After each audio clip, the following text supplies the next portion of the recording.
So I'm going to read it really quickly.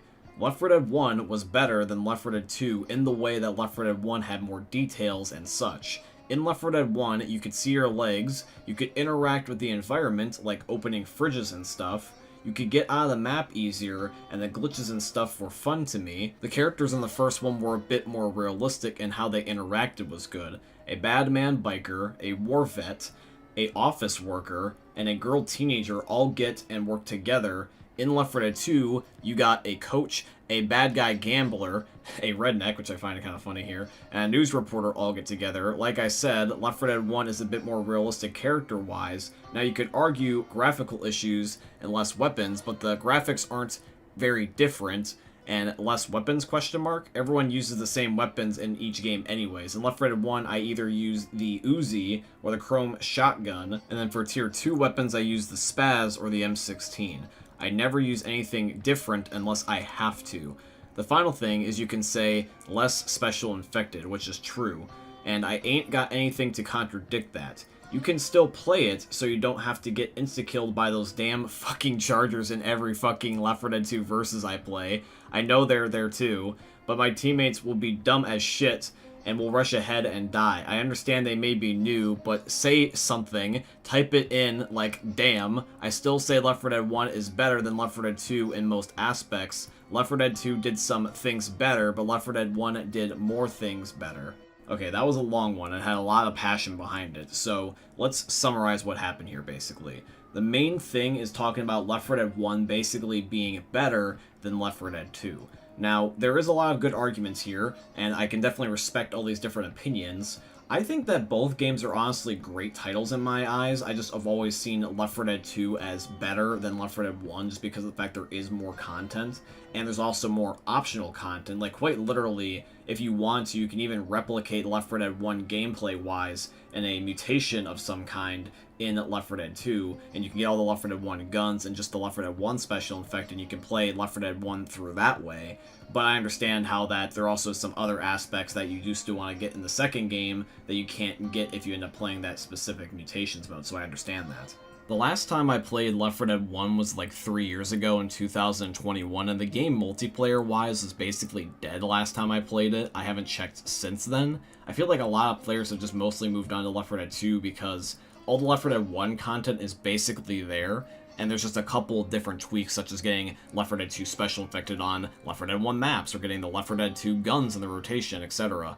And then I also saw the comment about versus players, and I think that that's an entirely separate hot take, but it is a reasonable hot take because I actually agree with you. I don't really like a lot of versus players whenever I end up playing that game mode, because typically they tend to be toxic, which you guys are funnily enough going to see a lot of that as a hot take here throughout this episode, because a lot of players agree with me. Back 4 Blood's premise about taking back the world and fighting for a better future would have been perfect for Left 4 Dead 3's story, especially with the survivors disliking the military and taking matters into their own hands. And then he ends up talking about how the game could be very similarly formatted to Half-Life 2. See, for me, this is a yes and a no. I sort of agree with it because I can see where you're trying to go with this, but it would have to be done very carefully. Because in Back 4 Blood, that was more like a B-movie in terms of storyline, where it's somewhat serious but not entirely, because in Back 4 Blood, a lot of the survivors carry that gene that makes them immune to becoming zombies, where in Left 4 Dead, not many survivors have that gene. That's why the world is basically wiped out. It's very rare. And plus also, if you end up getting near other survivors that don't have that immunity, you also can turn them into infected. So I feel like for Left 4 Dead, it would be hard to pull off that story, but I can see how that would work in your mind if you just changed a few things. You would also have to avoid doing the DLC for Back 4 Blood story, because if you try to include that, that would just make no sense, because in Back 4 Blood, there's a weird thing with the zombie cult by the end of it, and it's just very hard to explain if you never played that game's DLC. Alright, Ace of Spades is back here with the second one. He says, Chargers and Smokers are the best combo with Special Infected since you can set up insta-kills or split up the teams. And he's also got a Back 4 Blood hot take saying, the rarity system of items suck. Because I can get my favorite weapon, but the weapon I hate has 10 times better stats, and I'm forced to go with it for power. Sure, I'm fucking cracked with all the weapons at Back 4 Blood, but damn. And then he says for the second one, the firing range was super fun and should be added to Left 4 Dead 2. How you could be a special infected in the range with some friends and have access to all the weapons and equipment was super fun. I have spent more time in the shooting range than the actual act. Change my mind. So I agree with you with the charger idea because it's really great for a lot of insta-kill spots, but the smoker, that's kind of harder to pull off. I'm not really as big of a fan of using the smoker as I am the charger. I prefer to rush with my special infected. I like things like jockeys, hunters, and chargers. And then regarding the Back 4 Blood hot takes, I just agree with you on these. The rarity system was annoying because you would have a certain build that you would make with the card system in that game. And if you had, like, let's say a blue shotgun, and you end up having a shotgun build, but you see like a golden or legendary AK-47, even though it goes against your build, you want to pick it up because the gun is just better in a lot of different ways. But you have to discipline yourself to hold off and end up waiting for, ideally, like a legendary shotgun, or at the very least, like a better shotgun in general. And then for the firing range specifically, that should just be in any game, period. Having a social space or a hub for your community is a great idea, even if it's a little one. I remember back when Destiny used to be very, very popular, and I loved the social space that that game had.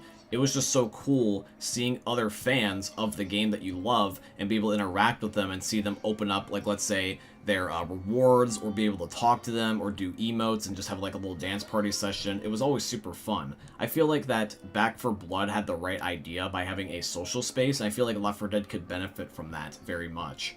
The game is easy until an uncontrollable situation happens, like getting smoked while climbing a ladder into a ladder, making the bots shit their diapers and stand paralyzed. I mean, that's just the game in general, man. The game's supposed to work that way.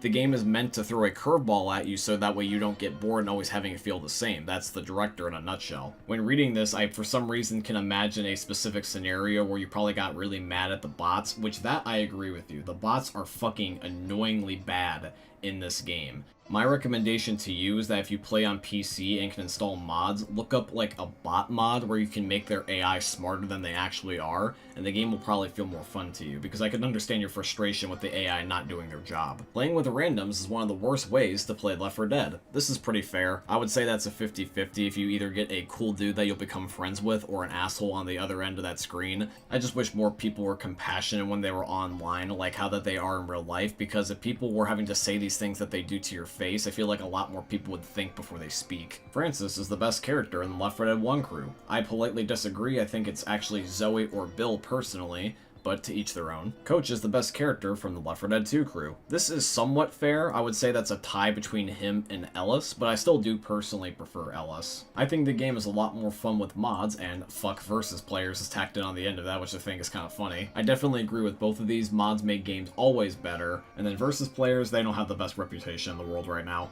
I like the Scar more than the M16. No, yeah, this is just straight up facts. I prefer that over the M16 too. Door spam was, and always will be, funny. If it's with your friends and you're just bullshitting around, then sure. But if it's with randoms, no. Melee weapons were a good concept, executed horribly. They should put a hit cap on zombies for every single swing, 2 for big melee weapons and 1 for small melee weapons. By the way, I also hate the knife. I'm gonna have to say that I disagree, and the reason you probably hate the knife, man, is probably because the knife actually functions the closest you're ever gonna get to this idea that you have, because if you limit what the melee weapons can do swing-wise, or have like a really high cooldown where it can only end up killing like 1 or 2 zombies at a time, that's gonna, number 1, make melee weapons basically pointless and you're just gonna carry pistols, and 2, this is kind of what the knife was being hated on for in the first place, is that it doesn't kill things. The knife, due to its terrible swing pattern and hit registration, could only really kill like 1 zombie at a time. This led to players not wanting to pick up the damn thing. People want to use weapons that feel good and are overpowered. They don't want to handicap themselves unless they're doing like a challenge for YouTube maybe, but most players don't do that. New players should start on expert mode to be more careful and not as reckless and get a basic set of fundamentals right, and they should play either No Mercy or NSenr. Then after that, they can play whatever mode they want. This is way too big of an ask in my opinion. I feel like a tutorial mode would make more sense, because then that way the players can be eased into it, and then that way they can understand the game without being overwhelmed and just thrown in the deep end. Because if you try to make a player that has never touched the game before play the hardest game mode and say good luck, and then when you beat this you can play, that's not fair. I mean, did you end up doing that? You probably didn't. You probably played the easiest game mode and worked your way up, man. I mean, No one's gonna do this. Ellis is the best character in Left 4 Dead. I agree with this, I'm totally not biased or anything. I think that Ellis is probably the best character, tied with Zoe for number 1 for me personally. Hard Rain is a very good concept. The idea of having to limit your supplies to yourself and the group is a great concept, and going through previous levels backwards in a changed way is a very interesting idea, but the execution of this idea in practice could have been done a little bit better. Let me answer your question by asking you a question. What ideas did you have in mind for the changes that you were thinking of? Because for me in general, I do not like Hard Rain like at all. It's my second least favorite map in the entire series. I think the execution was definitely very poor, and that's probably the reason why I don't like it, but I really don't know how you can make it any better, because the idea of going backwards through the map that you just came from, in my opinion, is boring, because I feel like it's just a copy and paste of assets, and it's making the map design feel lazy. I want the map to feel different every time I go through a level, and not feeling like I just experienced this like 5 seconds ago. I don't like the Midnight Riders, but I have a suggestion to make them better. I feel like they are a factory-made band that was created to appeal to absolutely the wildest audience without any message or purpose besides being a random rock band in the middle of a game for a spectacular finale. I feel like they are not a heavy music band. They are the embodiment of the average person's idea about heavy metal. They play generic "We're Tough Guys" song that don't seem to have deep meaning. Now, because the rest of the comment goes on extremely long, I'm just going to summarize the general idea here, which is that basically he doesn't like the Midnight Riders. And guess what? That is 100% fine. We all have our different tastes in music, and not everyone is going to like the same types of songs. Personally, for me, my favorite genre of music is somewhere between metal and rock and roll, but I've never really read too much into the Midnight Riders music. I just thought it sounded like a cool generic rock band, and that's good enough for me. I really wasn't trying to read too much into their music and being like, yeah, this hits me in the feels, this is so relatable. I'm just like, okay, this is just really cool background scenery for the concert, which is exactly what it was. It was just cool background scenery for the concert. The Spaz 12 and the auto shotgun is better than the AK-47. I will use all three of these guns on different occasions, but I would have to say my favorite out of all of them is the AK-47, so I'm going to have to politely disagree, but they are really good guns. I like the knife.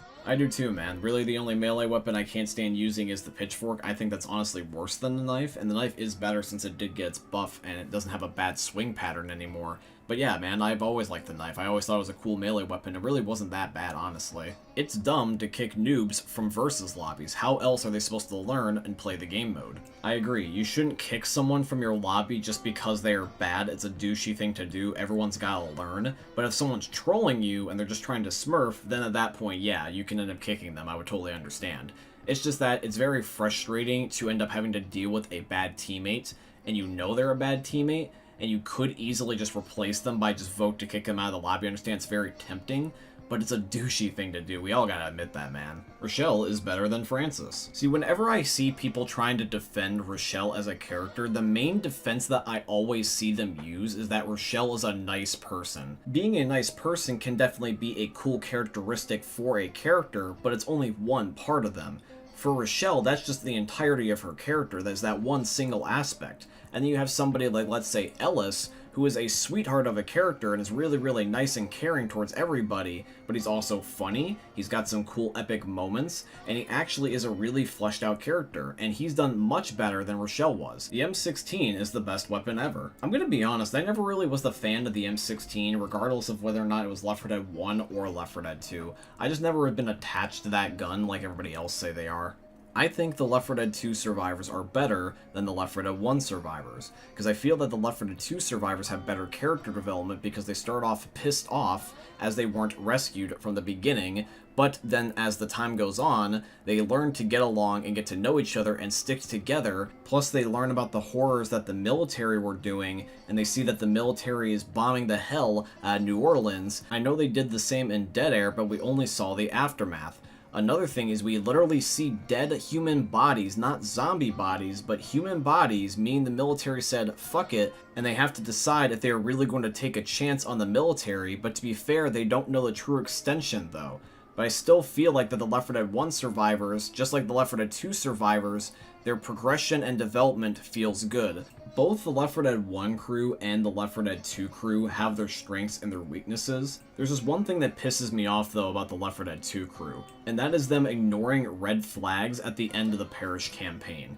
The Left 4 Dead 2 crew blatantly ignored complete red flags being waved in their face about the possibility that the military might not be who they seem. They very well might be corrupted. They very well might be evil. They have the military bombing the hell out of the city. There is, as you say, dead bodies, human dead bodies, not zombies, but humans who were not infected that are in body bags in front of their very eyes, and they don't know what to do, but they still keep pushing forward anyways. And they don't stop to think maybe like, hey, what is the reason why the Left 4 Dead 1 crew didn't follow us when we said we were trying to see the military? Why were they hesitant? I just wish the Left 4 Dead 2 crew was more willing to end up stopping for a second and realizing that, hey, maybe our plan wasn't so good after all, we should back out, but that's not how the ending went, unfortunately. I would rather play as the jockey than the tank in Left 4 Dead 2. I'm gonna have to disagree. I personally prefer the tank, but I can see where you're coming from about preference-wise. Maybe you just like controlling the jockey better than you do the tank, because the tank could seem clunky, and also if you don't end up knowing how to use him correctly, you can lose control of him and just have an AI tank spawn in, and I can understand that that's frustrating. But if I'm gonna be playing as a guy that can pounce on survivors, I would rather be the hunter while doing that. I dislike that there are only few mutations on Xbox. You can't turn off the HUD. I want to challenge myself by not being able to see my health bar at the bottom, and I think they should have put the Last Stand update on Xbox. I can definitely understand Hot Take 1 and Hot Take 2, but Hot Take 3, it's like I'm split, man, because on the one hand, I want everyone to be able to have access to any content update and never want to have exclusivity get in the way of that. But I also don't like the idea of updates having to handicap their potential so that way they can work on all platforms, because you can make an update massive on PC because it's basically uncapped, but when you have to put it on hardware, especially last gen hardware that is really old by this point, the Xbox 360 came out in 2005, you have to end up having some compromises for it to run on that piece of equipment. I like to think about it this way, is that if Valve thought that the Xbox 360 could have handled it, and that it would have added value to the Xbox 360 version of the game, they would have done it, but because they didn't, they probably didn't think that it would have worked out that well. Maybe one day in the future we can get a Left 4 Dead 2 remastered and it can include the Last Stand update on consoles. That's the best way I can see this working. Scavenger could have been better than Versus mode, it's just that people never gave it a chance. Scavenger mode, I mean, Scavenger mode is not the worst game mode that Left 4 Dead has to offer, but it's definitely not a good one in comparison to Versus. I believe the biggest thing that turns people off from Scavenger mode is the fact that you can only play on one chapter in this little sandbox, and that's all you can do, whereas in Versus, you can proceed throughout the entire campaign. So not only are games longer, but you get to experience more, whereas Scavenger games are shorter, and you can only be confined into this little sandbox that the game has made for you. I feel like the people that like Scavenger mode are the people that like to play Special Infected, because this game mode is more biased towards Special Infected, in my opinion, because the Special Infected just have to wait for the survivors to go near the generator to fill it up with their gas can, and you can just wait them out. Whereas in Versus mode, you have to chase after the survivors, so it's a game of cat and mouse, which is a little bit more entertaining than just waiting in the shadows like Batman. But Zoe has less personality than Rochelle. So I'm not going to dispute that Zoe doesn't end up having the best character development in comparison to the other characters. That is, without a doubt, true. She's not the strongest in terms of character development or personality. But to say that Rochelle is better than Zoe in this regard is just not right. I was reading the replies and the conversation that was happening within my Discord server where I got this hot take from, and Tyler said that Zoe only ends up really having character development within the sacrifice, which I understand where he's trying to go with this, but Rochelle doesn't have any character development at all, so even if Zoe doesn't have that much, she's going up against pretty much nothing.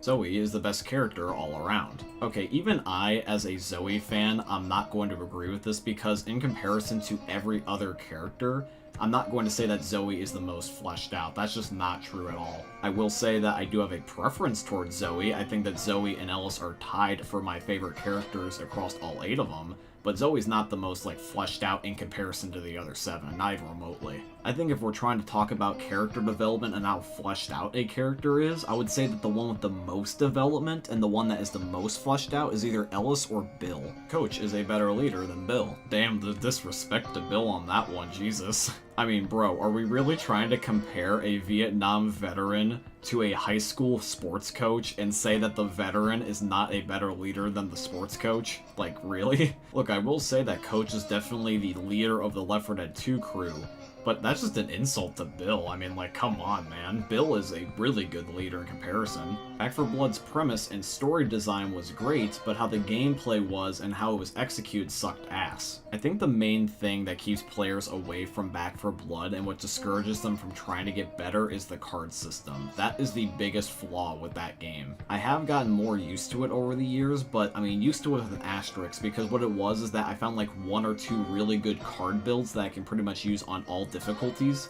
and I just never swap them out because I just choose not to struggle and just try random card deck builds.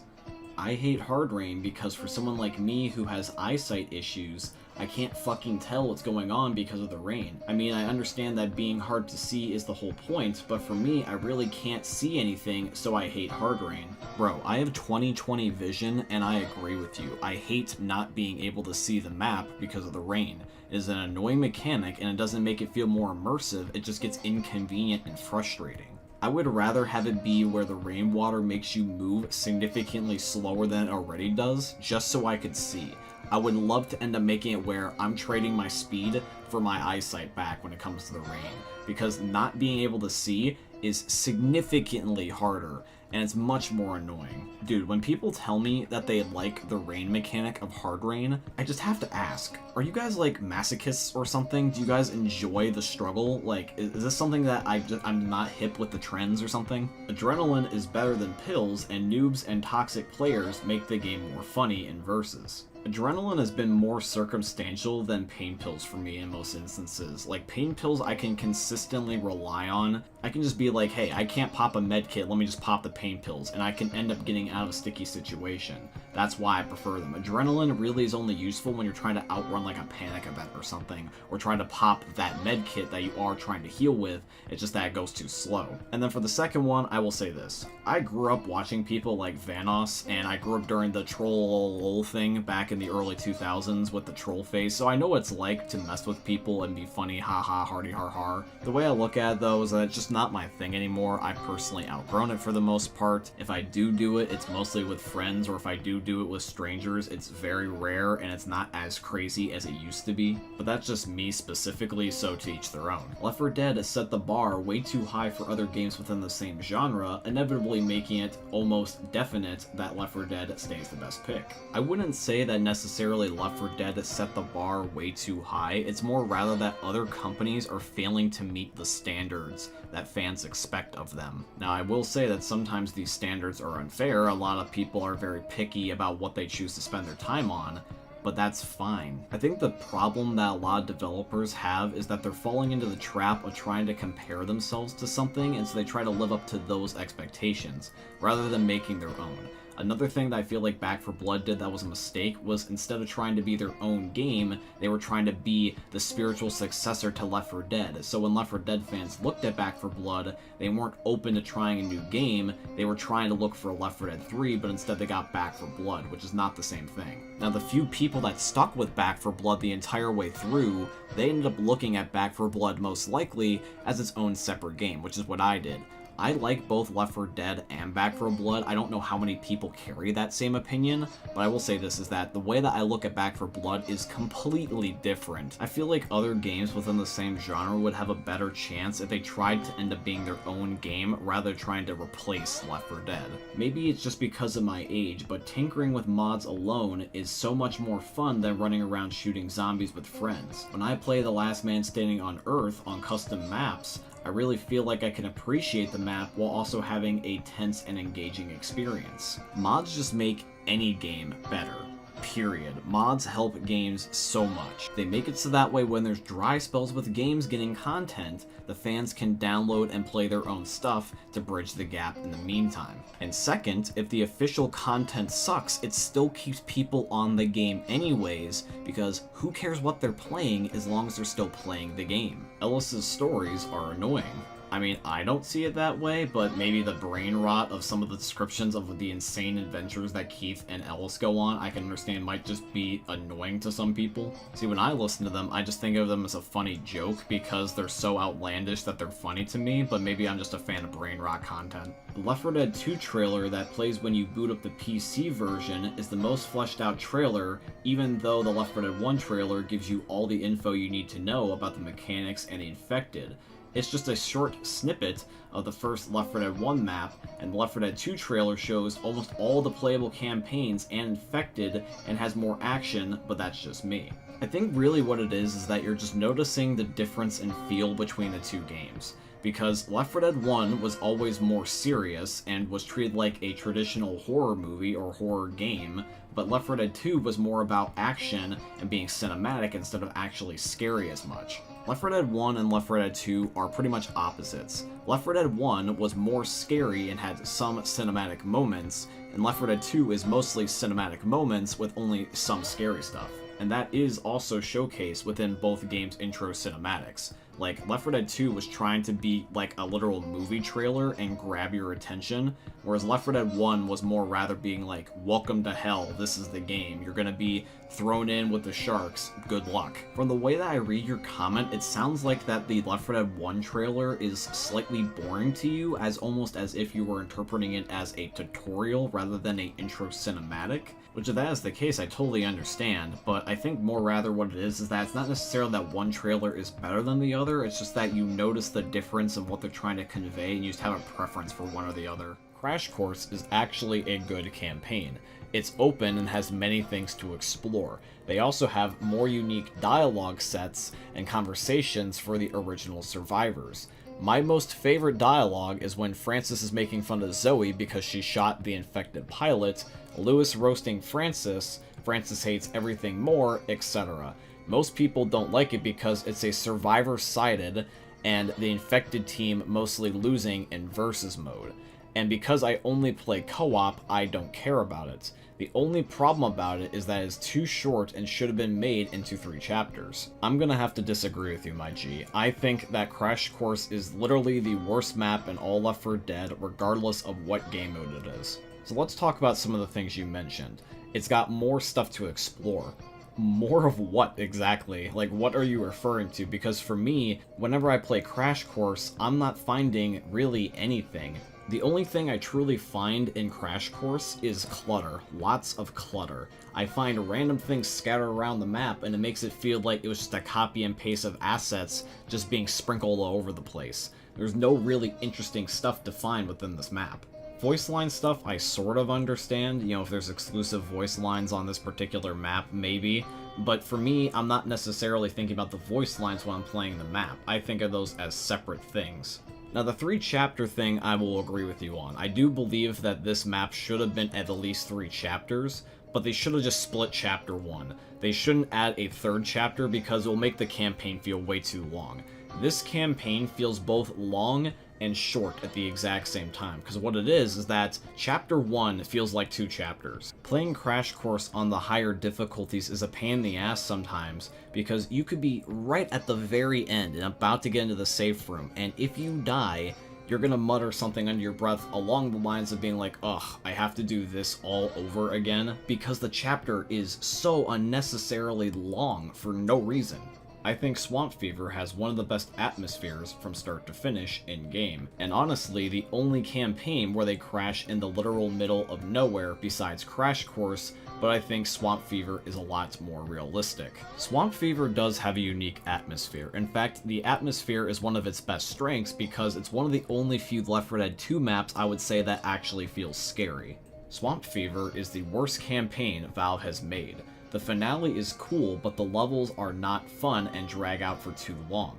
A swamp is an awful location to look at, and it would have been better if it were a 2-level campaign like Trash Course or The Last Stand. Well, this comment is essentially the exact opposite of the prior comment because this one's saying that Swamp Fever is basically the worst map ever. However, though, I feel like this one's more rather about gameplay design instead of atmosphere. So let's talk about it. I will agree that the map is not the best to look at, and doesn't necessarily have the best visual appeal in the world. However, if you end up approaching it from the perspective of that this gray and dreary looking color palette is used to end up making the map feel scary, I feel like it will allow you to be able to appreciate the map more. Now in terms of gameplay, that's harder to answer, because that one is a little bit more tricky. It depends on what type of difficulty you are playing on, in my opinion. I believe if someone was to play Swamp Fever on easy or normal difficulty, the map doesn't necessarily seem that bad. It's when you play in advanced mode and expert mode, things start to get, I would say, not only difficult, but also somewhat annoying. And the main reason why is because of the way that the finale works. The double tanks in the Swamp Fever finale can sometimes be a pain in the ass on higher difficulties, because if you end up having your bots get killed, fighting 2 tanks on those difficulties by yourself, especially if you can't set them on fire and just run away from them, it's literally impossible to kill them just by yourself in a reasonable time manner before something else will kill you. Even if the tanks don't kill you, I know that something else is just lurking in the shadows and just waiting to pounce on you at any given time. And in terms of shortening the campaign to 2 chapters, I'll agree with you partially. I think that Swamp Fever could be shortened down, but not to 2. I feel like 3 chapters would be good for Swamp Fever. Just get rid of chapter 3, because that one is the least fun to play on in terms of the chapters, because the panic event is kind of stupid, and I just think that that part just makes the map unnecessarily long sometimes. So let's meet halfway. Let's say that we agree that it would be better if Swamp Fever just got rid of chapter 3 and maybe made the map a little bit more colorful, or at least just doubled down on the horror factor. People only like Zoe because they are simps. You know what, Nick? I'm kind of glad that you brought up this hot take, because then it gives me an excuse to bring up something. I don't care what side you guys are on for this particular topic matter, but guys, why the fuck are we complaining about if whether or not a character is attractive or not in a video game? Regardless of what you like or what side of the fence you swing on, I just think it's dumb that people argue over this dumb shit. This is what I think. I think that if somebody is attracted to a fictional character, regardless if it's in a video game or not, that is fine. And if you're not, that is also fine. However though, 2 things that I don't think should be okay is, number 1, devaluing a said character because they are not attractive or they're overly attractive, and shaming somebody for their interest or their lack of said interest.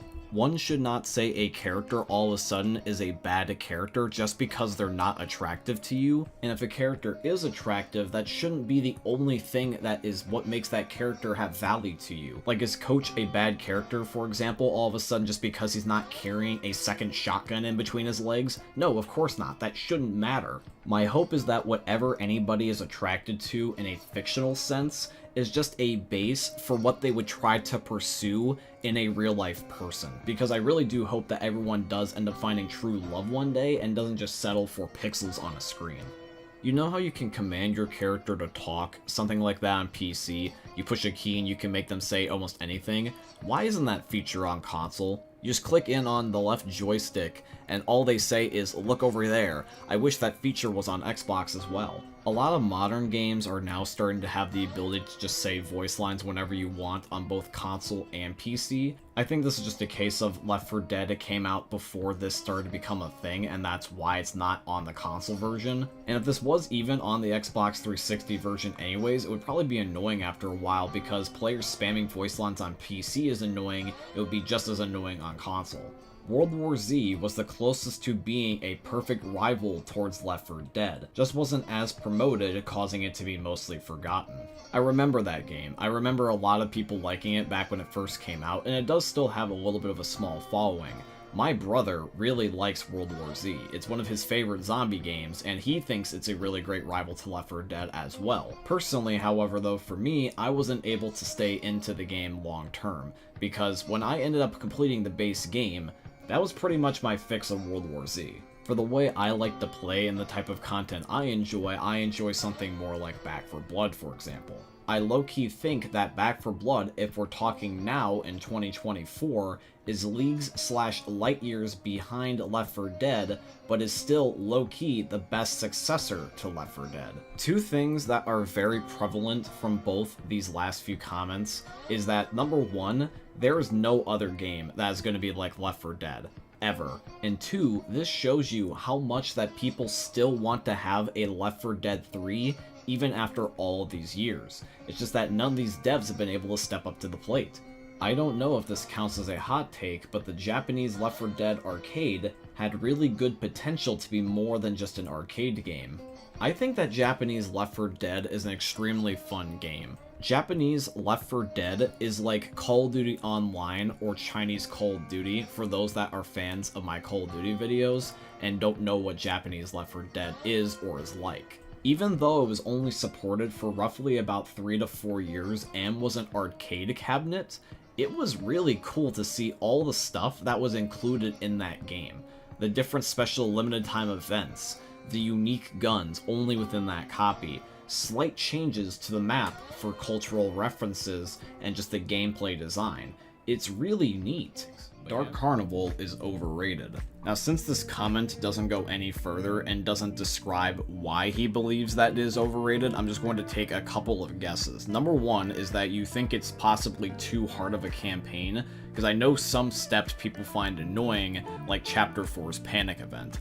Second of all, you might just end up liking underrated maps and just simply not like it just because it's a fan favorite.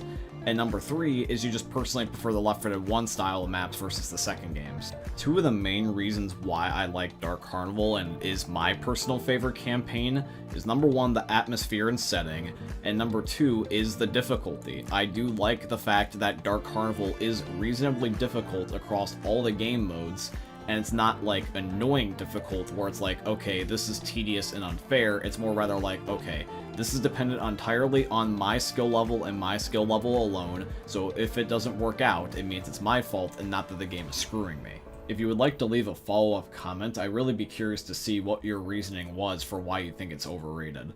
The silenced SMG is the best SMG overall, the military sniper rifle is the best gun in the game, and the fire axe is the best melee weapon. As for the SMG comment, I would like to say that that's fair. The silenced SMG is overall the best SMG in the entire game for a variety of different reasons, although I will say I do have a soft spot for the MP5. As for best gun, however, though, even though the military sniper rifle is very high up there, I have two responses for this one. Is number one, I feel like the best gun in terms of all-around quality is the SG, because it's kind of like a jack of all trades where it's really just solid at everything. But my personal favorite gun is the AK-47 because number one, it's badass as hell, and two, it is really strong and can one-tap pretty much any zombie. And lastly, when it comes to melee weapons, I would say that the best melee weapon from my experience is probably going to end up being the machete.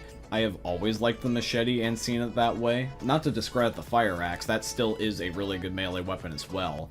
I just prefer the machete. The pump shotgun is better than the chrome shotgun. So when I was looking in my Discord, a couple of the follow-up comments, mostly what I was seeing was the debate about cosmetics and the fact that the pump shotgun does slightly more or less damage depending on which one you're referring to.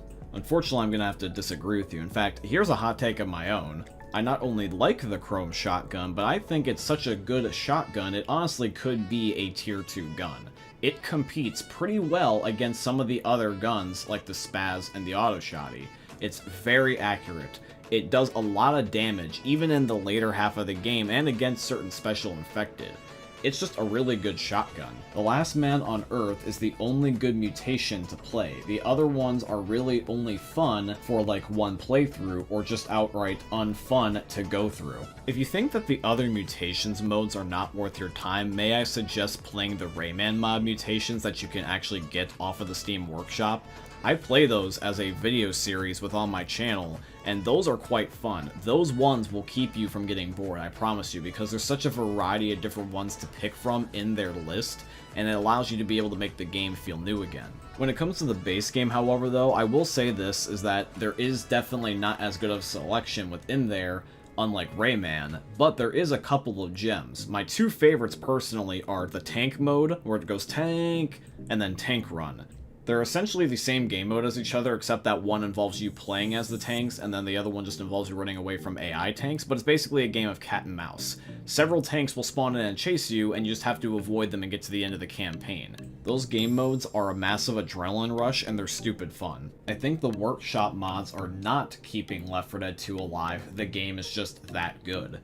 Yes and no. I see what you're trying to get at, but I feel like that the answer is going to depend on who you ask and what you're trying to get out of the game. From my experience, The base game is good, but mods keep it alive for longer. So like for example, if I'm playing Left 4 Dead and I'm starting to get bored, unless I end up finding like a really fun mod to use, I'm going to move on and play a different game and have to take a break and then come back. But the mods keep me on the game for longer. It gives the game longevity.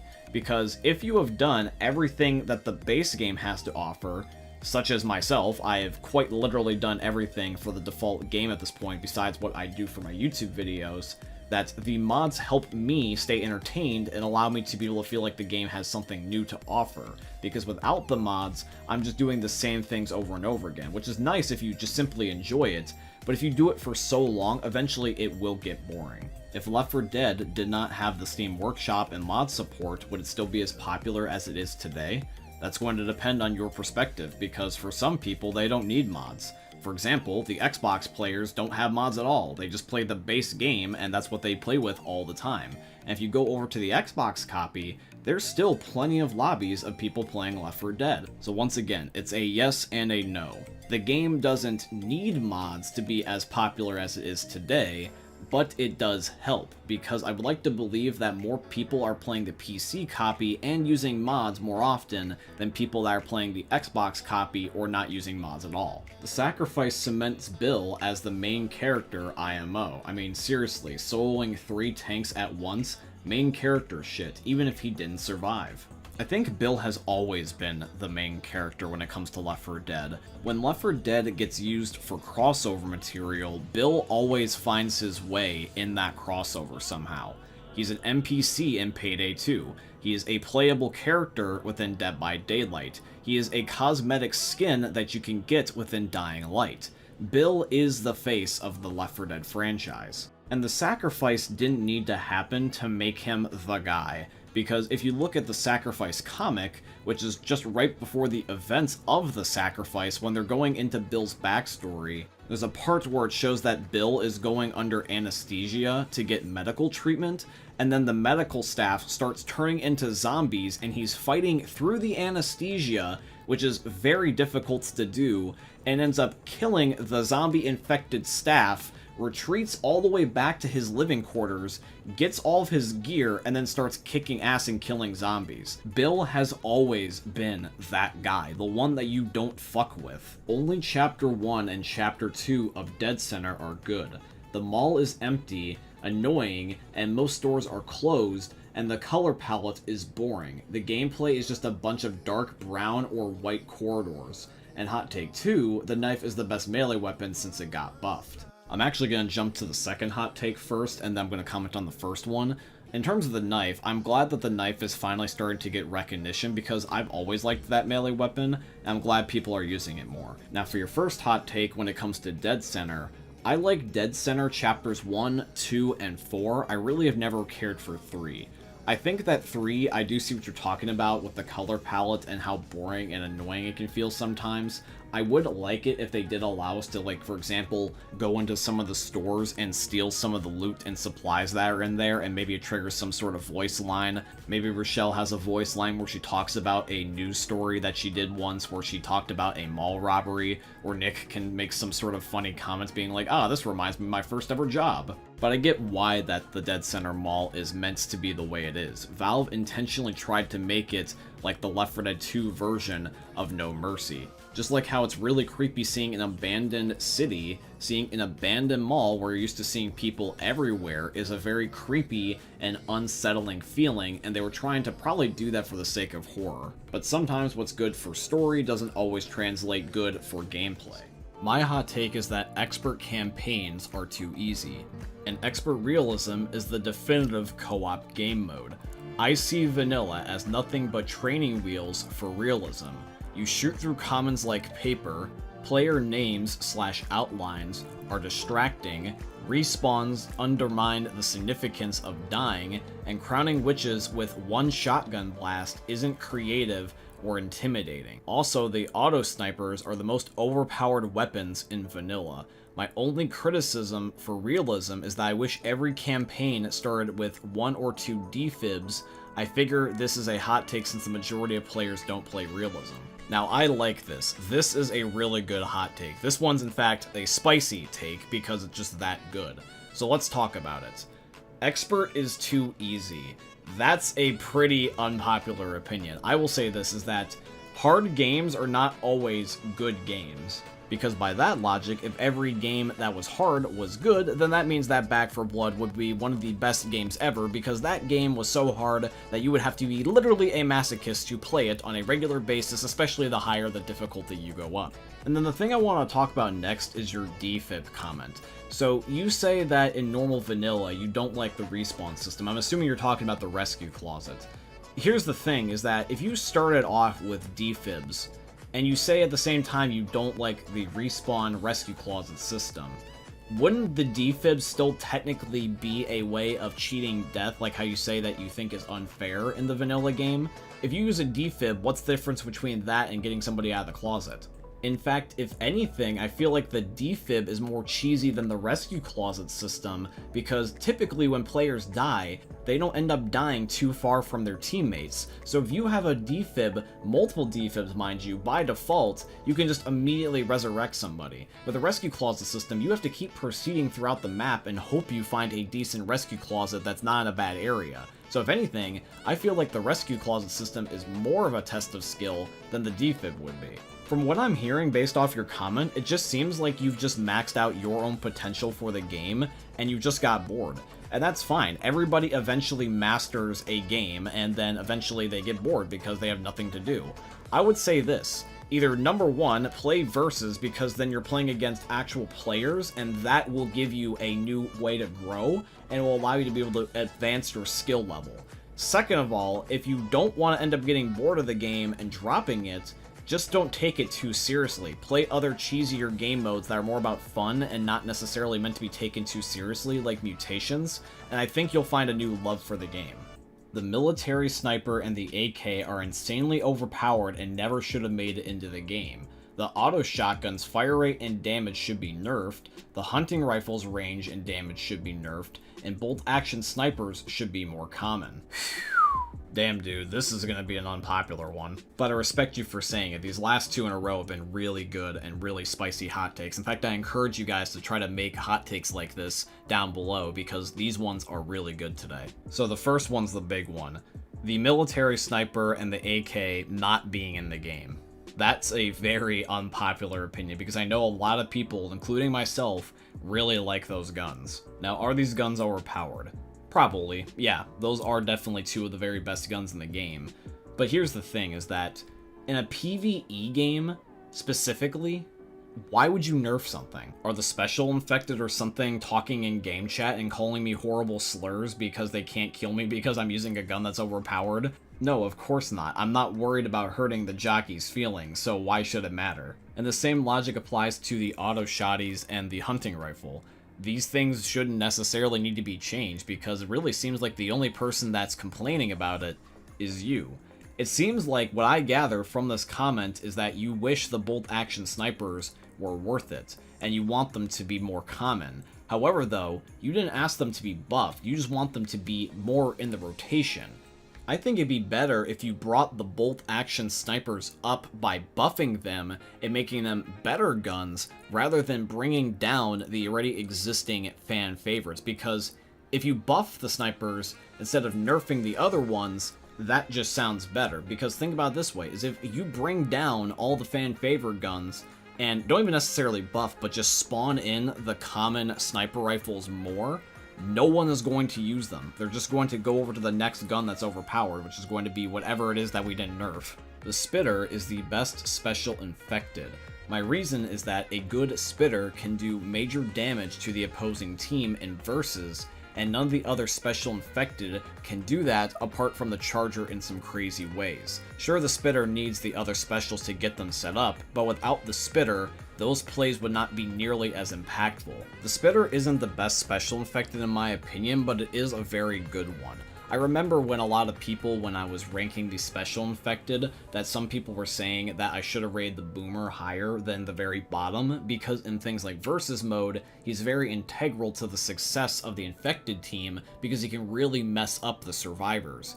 Here's the thing, is that both the Boomer and both the Spitter are special infected that require the assistance of the other special infected. You can end up 1v4ing with the majority of the special infected like as a hunter or a charger, but you can't exactly do that as a boomer and a spitter. You need help. And so a lot of players don't end up having 4-man teams that they can use on a regular basis and playing with their buddies. A lot of players just play versus by themselves, so rather than playing with a cooperative-based special infected like the spitter, they rather would just 1v4 as a charger or something. Before the last stand update, view model animations were better than they are now. Personally, for me, I haven't noticed, but then again, though, I don't really look for that stuff, so maybe it's just something you notice versus that I notice. I like silly mods better than serious mods. Vanilla Left 4 Dead 2 is boring. I partially agree with this one, only because I've been playing Left 4 Dead for so long. When you just see the same textures, the same view models, the same skins all the time, it just gets boring. But if you break it apart and have a silly mod every now and again, like I do with my Cursed Mod series, it makes the game feel fresh because it has like a new coat of paint temporarily. The serious mods are nice, but I really don't care for trying to make the game look more realistic. That's just not for me. I rather would just do the more absurd mods because I like them and they're more amusing to me than just making my gun look slightly more shiny. Not to say that those mods aren't good, they're just not my style. The Hunter has the highest skill ceiling. You know what, man, I agree. I mean, it might be just recency bias because for the Mythbusting Monday series, I've been doing the Hunter challenges repeatedly about the Hunter trying to avoid water, or trying to avoid land, etc. I think that the Hunter does require a lot of skill because you need to know how to control him. Being able to pounce and pounce off of things like walls and trees and multiple buildings, that's not only impressive, but it also leads to more successful kills because the Hunter can just parkour and bunny rabbit all over the place. The other special infected just simply cannot keep up with the Hunter. Left 4 Dead either needs a prequel or a sequel, in my opinion. At this point, it really doesn't matter if it's a prequel or a sequel, I just want a third game, damn it. The Hard Rain Horde theme is a banger. I haven't heard this in a while, let's re-listen to it.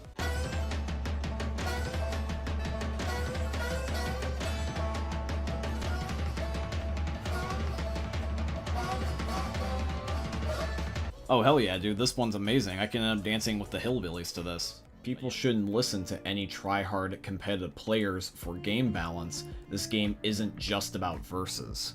So I picked this comment for a variety of different reasons, and all those reasons come down to a core theme, and that's about basically biased opinions. I think it's a good rule of thumb in general that not just in versus or Left 4 Dead 2, but in all games, and all game modes rather, that you should be very careful with your balancing of your weaponry, or just balancing and nerfing and buffing of things in general, because what happens is that if you end up nerfing or buffing something, it typically has a ripple effect and affects more than one game mode. So unless you can end up nerfing and buffing things separately across different game modes, if you only play one game mode within a franchise, you shouldn't try to end up pushing that change into the other game modes when you don't know how it's going to affect those modes. So for example, a versus player should not be saying what to do for gun balance when it could possibly affect all the other modes, and same thing vice versa. As a single player guy, and predominantly a PvE Left 4 Dead guy, I wouldn't try to force a change upon versus players. I think that the changes should just be done separately. So for example, when I ended up having a opinion on a certain comment that I got for the last Hot Takes episode, it was one that kind of ruffled some feathers, because what happened was that the hot take that I'm referring to from the last episode was along the lines of removing the military sniper and the AK-47 from the game because they're too overpowered, and I said, and I'm just paraphrasing here, this isn't verbatim, I said something along the lines of, why would you nerf something within a PvE game, because that basically doesn't make any sense to me. And I said that from perspective of, why would you nerf something in the single player, because, you know, the bots, they're not going to, you know, curse you out and call you a whole bunch of names for just killing them too quickly. That really only would apply in versus. And in my mind, I knew what I was saying, and I was thinking of versus and the PvP game modes separately. That statement was not meant to also apply to the versus players, and some people thought that I was saying it with implying versus and the other PvP modes, and I was not. So this is the way I look at it, long story short, in summary. I think that if you tweak something within a game and it affects every single game mode, you must walk a fine line, and you must take everything with a grain of salt, because you never know how one little micro change might have a ripple effect on everything. You need to be very, very careful and make sure that even the slightest change does not cause a complete and utter switch and the dynamic of the game is flipped on its head and everyone has to play differently because of somebody saying something about one different opinion versus another. Survival mode is underrated. Survival mode is challenging and fun, and I feel like many players do not give it a chance. Most players prefer to stick with campaign or versus. I 100% agree with this. I do believe too that survival is a underrated game mode and not a lot of people give it a chance. I had so much fun when they introduced some of the new achievements within the Last Stand update for survival. Going for achievements like Killing Spree was some of the best fun that I have ever had within Left 4 Dead in recent memory. I was able to end up meeting a whole bunch of new people, I was able to have a whole bunch of fun and replayability with the game, which I had not had for a long time, because before the Last Stand update, I took a massive break from Left 4 Dead, like almost 10 years worth, because I moved on to other games. When the Last Stand update came out, a majority of my time was spent in survival. The chaotic nature and the sandbox elements where it's just all or nothing, you have everything given to you and you're going up against every special infected under the sun, is just a pure adrenaline rush that I just love. The game does not have enough guns. The gun selection, even with the source ones, are very disappointing. Now, I don't exactly agree with this, but that's fine, because the whole point of the series is to have an unpopular opinion or a hot take, so I wanted to include this within the video, because I do believe that a lot of people will agree with me when I say that I don't really have a problem with the gun selection within this game. When I go into Whitaker's gun store, for example, I feel like I have plenty of variety when it comes to the guns. Really, the only ones that I could really want more variety in is the pistols and then the SMGs, because 3 SMGs are not really a lot, and they are kind of weak because there's really no tier 2 SMG exactly, and there's really only just the starting pistols and the Magnum. It'd be nice if we could get like a revolver, or if we could bring the M1911 back. That would be really fun, because then we could have some pistol variety as well. I just really think, other than that though, I really have not noticed this problem, and it doesn't really bother me that much. I'll be honest, the MP5 is probably one of the best weapons in the entire game when you or when you don't apply laser sights on them. One-shot potential, crazy ammo count. The only issue is it's rare, and the original model isn't too good, but a CSGO ported version of the weapon, the MP5 would go crazy. I like the MP5 as well, but I don't think it's the best gun or one of the best guns in the game. That definitely is a hot take. I think that there's plenty of guns that are better than the MP5. But the MP5 is definitely one of the better tier 1 guns. In fact, I think that it's just good enough that it could be a tier 2 gun. One of the lower tier 2 guns, but it would make it so that way that there is now a tier 2 level SMG, because I feel like Valve and the Last Stand devs didn't really value the MP5 as much as somebody like me or you would, because you can get it even as early as the spawn. And it's a little bit more common than I think you're thinking it is, but it doesn't necessarily mean that that is a bad thing. I know people probably don't ever play on easy difficulty, but I think that the Witch should not be able to down you in one hit. Maybe 2 hits on easy. That's just me. I don't have a problem with the 1 hit though. You know, honestly, this is a very fair point. I could totally end up seeing this change being accepted, because the Witch is really not meant to end up being that crazy and easy anyway. I have always viewed easy mode as a tutorial mode in some capacity. It is ridiculously easy within that game mode, but the Witch was the one outlier within that game mode. It was kind of surprising, even back in the day, that for the relatively pretty laid-back game mode, that there is a thing that can basically one-shot you, and that always seems strange to me. So maybe having it where it does take 2 shots for it to fully kill you would make more sense. Maybe easy mode can be the exact opposite of expert mode, where it's its mirror. So in expert mode, if it takes 1 shot to not only down but also kill you, they should make it where the Witch is a little bit weaker in easy mode, and makes that way it takes like 1 or 2 shots to be able to even simply down a player.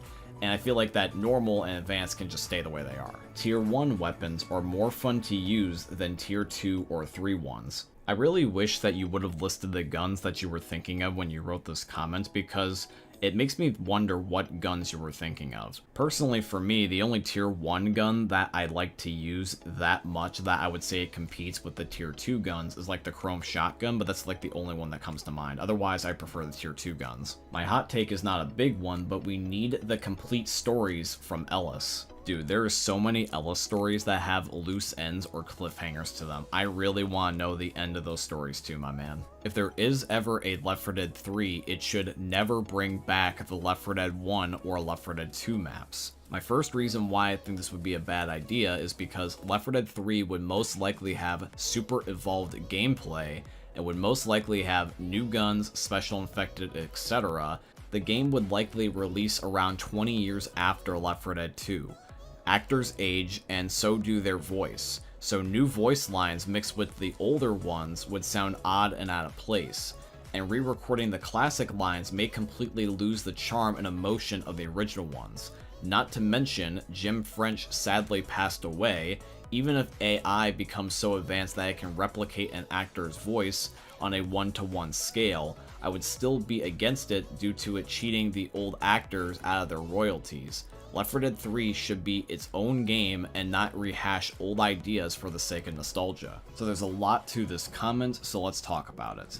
So when it comes to the Left 4 Dead 1 maps and Left 4 Dead 2 maps not coming back, that's definitely an unpopular opinion, but I see where you are coming from with what you said. Because yes, it is true, the game would be probably around 20 years apart from any given sequel. It would also mean that the voice actors would either not be able to replicate their voice lines with the same feel, or unfortunately not at all, because as you say, some people, like Jim French, have unfortunately passed away, and even though you could probably very easily replicate his voice with the power of AI, that just doesn't seem like the right moral thing to do. Now that's one half of the coin there, but let's look at also the other half of the coin, because we gotta look at both. So, let's say, hypothetically speaking, Valve ends up including the Left 4 Dead 1 and Left 4 Dead 2 maps, and they work not only good, but better than intended. They mesh very well within the game. And you also get all the old voice actors to return and redo their lines, and they sound even better than they did before. And let's say that lastly, if you're worried about something that, let's say, Jim French and having his voice lines either not sounding as good because of the old ones, or you're worried about the royalties not going to his friends or family, let's just say that the friends and the family do give their permission for Valve to use AI to replicate his voice, or they end up having it where they just reuse the old voice lines and figure out a way to make them sound better without having to completely redo them themselves. The only thing that really seems to be a potential issue here is just about keeping one game more popular than the other, because what happens is that if you end up bringing everything over to Left 4 Dead 3, regardless if it's good or bad, it would all be on one application. But, however, if you keep them separate, you would have to have two applications, and that could be both good and or bad. If everything is on Left 4 Dead 3, some people might think to themselves, what's the point of ever going back to buy or play the original Left 4 Dead 1 and 2? But if you keep them separate and the Left 4 Dead 3 only content sucks, people might not even bother to play the game. But if you end up having Left 4 Dead 1 or Left 4 Dead 2 content within Left 4 Dead 3, even if the Left 4 Dead 3 content doesn't do well, people will still play the Left 4 Dead 3 application, and you will end up having your numbers be inflated and sales increase that way. As time goes on, I feel like Left 4 Dead 3 gets less and less likely and harder to pull off because of a variety of different things, mostly expectations, but also this as well.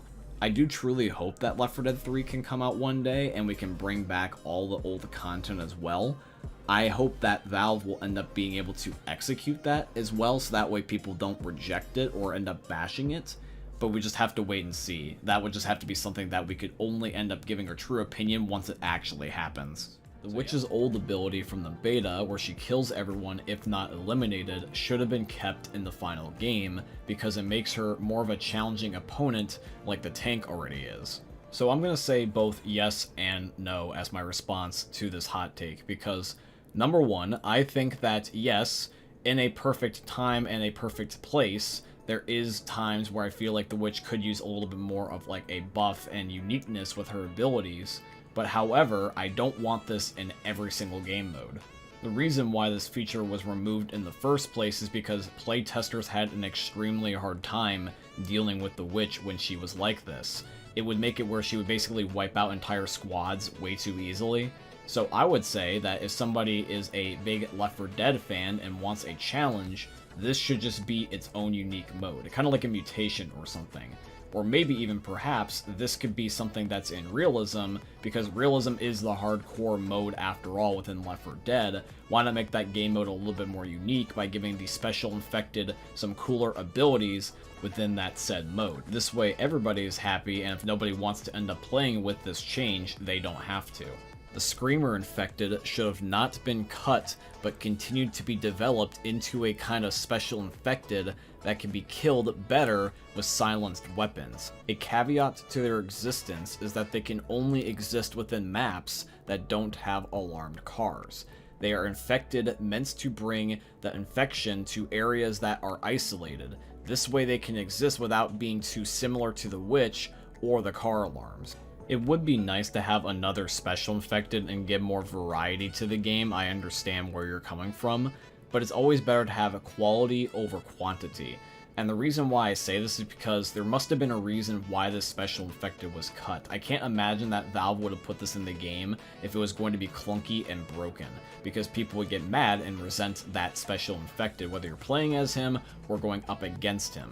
And if my memory serves me correctly, I do also remember hearing somewhere a couple of times before in the past that the special infected was cut for a reason, because of the fact that he was too annoying to chase and end up killing when he kept running away from you.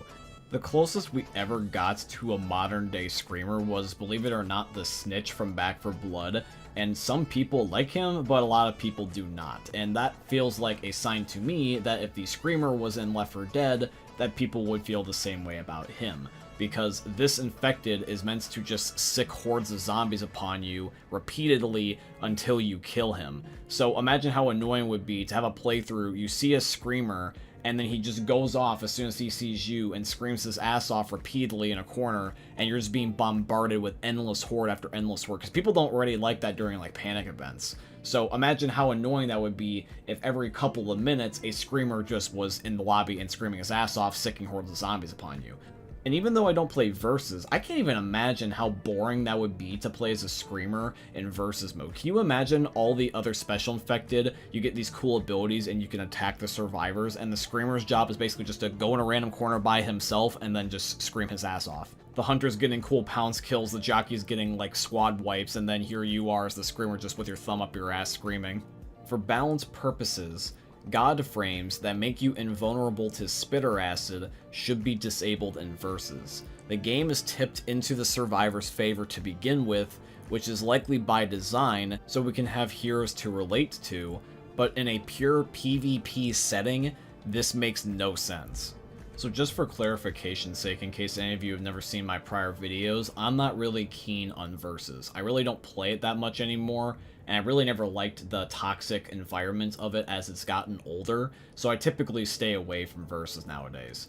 But from my experiences when I have played Versus before in the past, my perspective on the matter is that I believe that the special infected are the team that have the advantage actually, not the survivors. I feel like that the special infected, more times than not, have the game going in their favor. It does depend on the map sometimes, yes, but on average, the special infected have so much more wiggle room to set things up, whereas the survivors do not. You can end up seeing all your teammates through walls as a special infected. You have significantly super strong abilities that you could very easily combo even with the common infected if somebody gets trapped.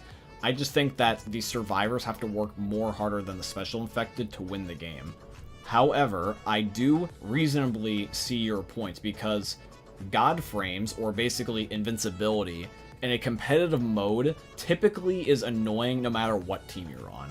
I have played multiple competitive games before for the last like 10 years, and one of the things that always annoyed me is that if I ended up getting a one-up on a player or a team and they just got basically a freebie, if you will, spawn protection, the fact that they got a revenge spawn, or they just had something that was always able to just basically give them a free kill. And just to reiterate, I don't play a lot of Versus anymore. I really don't play a lot of competitive games anymore, but this doesn't sound like an unreasonable request. I think that if a player is just invulnerable for the sake of being invulnerable, that's going to piss someone off, especially if they're trying to set up a really skillful play and the game just decides to be like, oh, no, yeah, sorry, buddy, you can't have that kill, too bad. I do miss how the ammo system was handled in Back 4 Blood. It incentivized players to stick to a particular weapon type. I also kind of miss the weapon tier system, where as the maps get harder in Back 4 Blood, you had to scavenge for better weapons instead of grabbing an AK and never needing to swap IMO. So this is technically a Back 4 Blood hot take, yes, but I will allow it within the series because anything about Back 4 Blood is basically a hot take, and I like both games, so it's always going to be welcome here on this channel. Now here's the thing with this comment, is that this is a double-edged sword. Because, yes, it was nice to have it where people could pick a certain weapon class, but if the RNG was not in your favor, you would be literally screwed if you did not have that gun's type of ammo.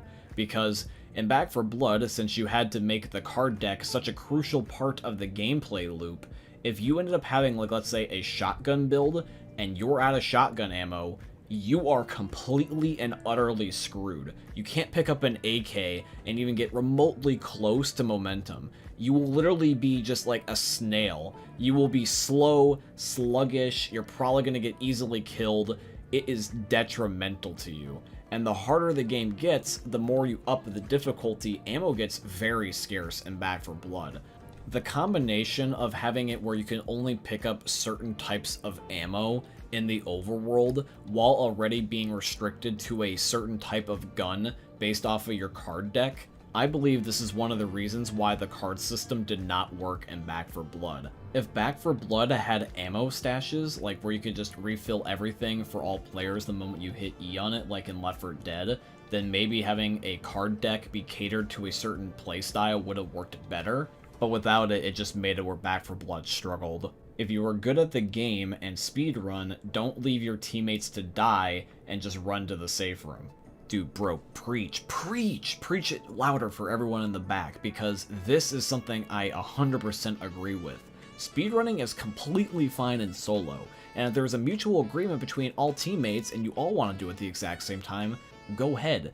But if you're in a versus game, or you're just playing, like, cooperative campaign, don't leave your teammates in the dirt. That's a dick move, dude, because literally you are leaving everyone to die. The only one that benefits from that is the person that is choosing to speedrun.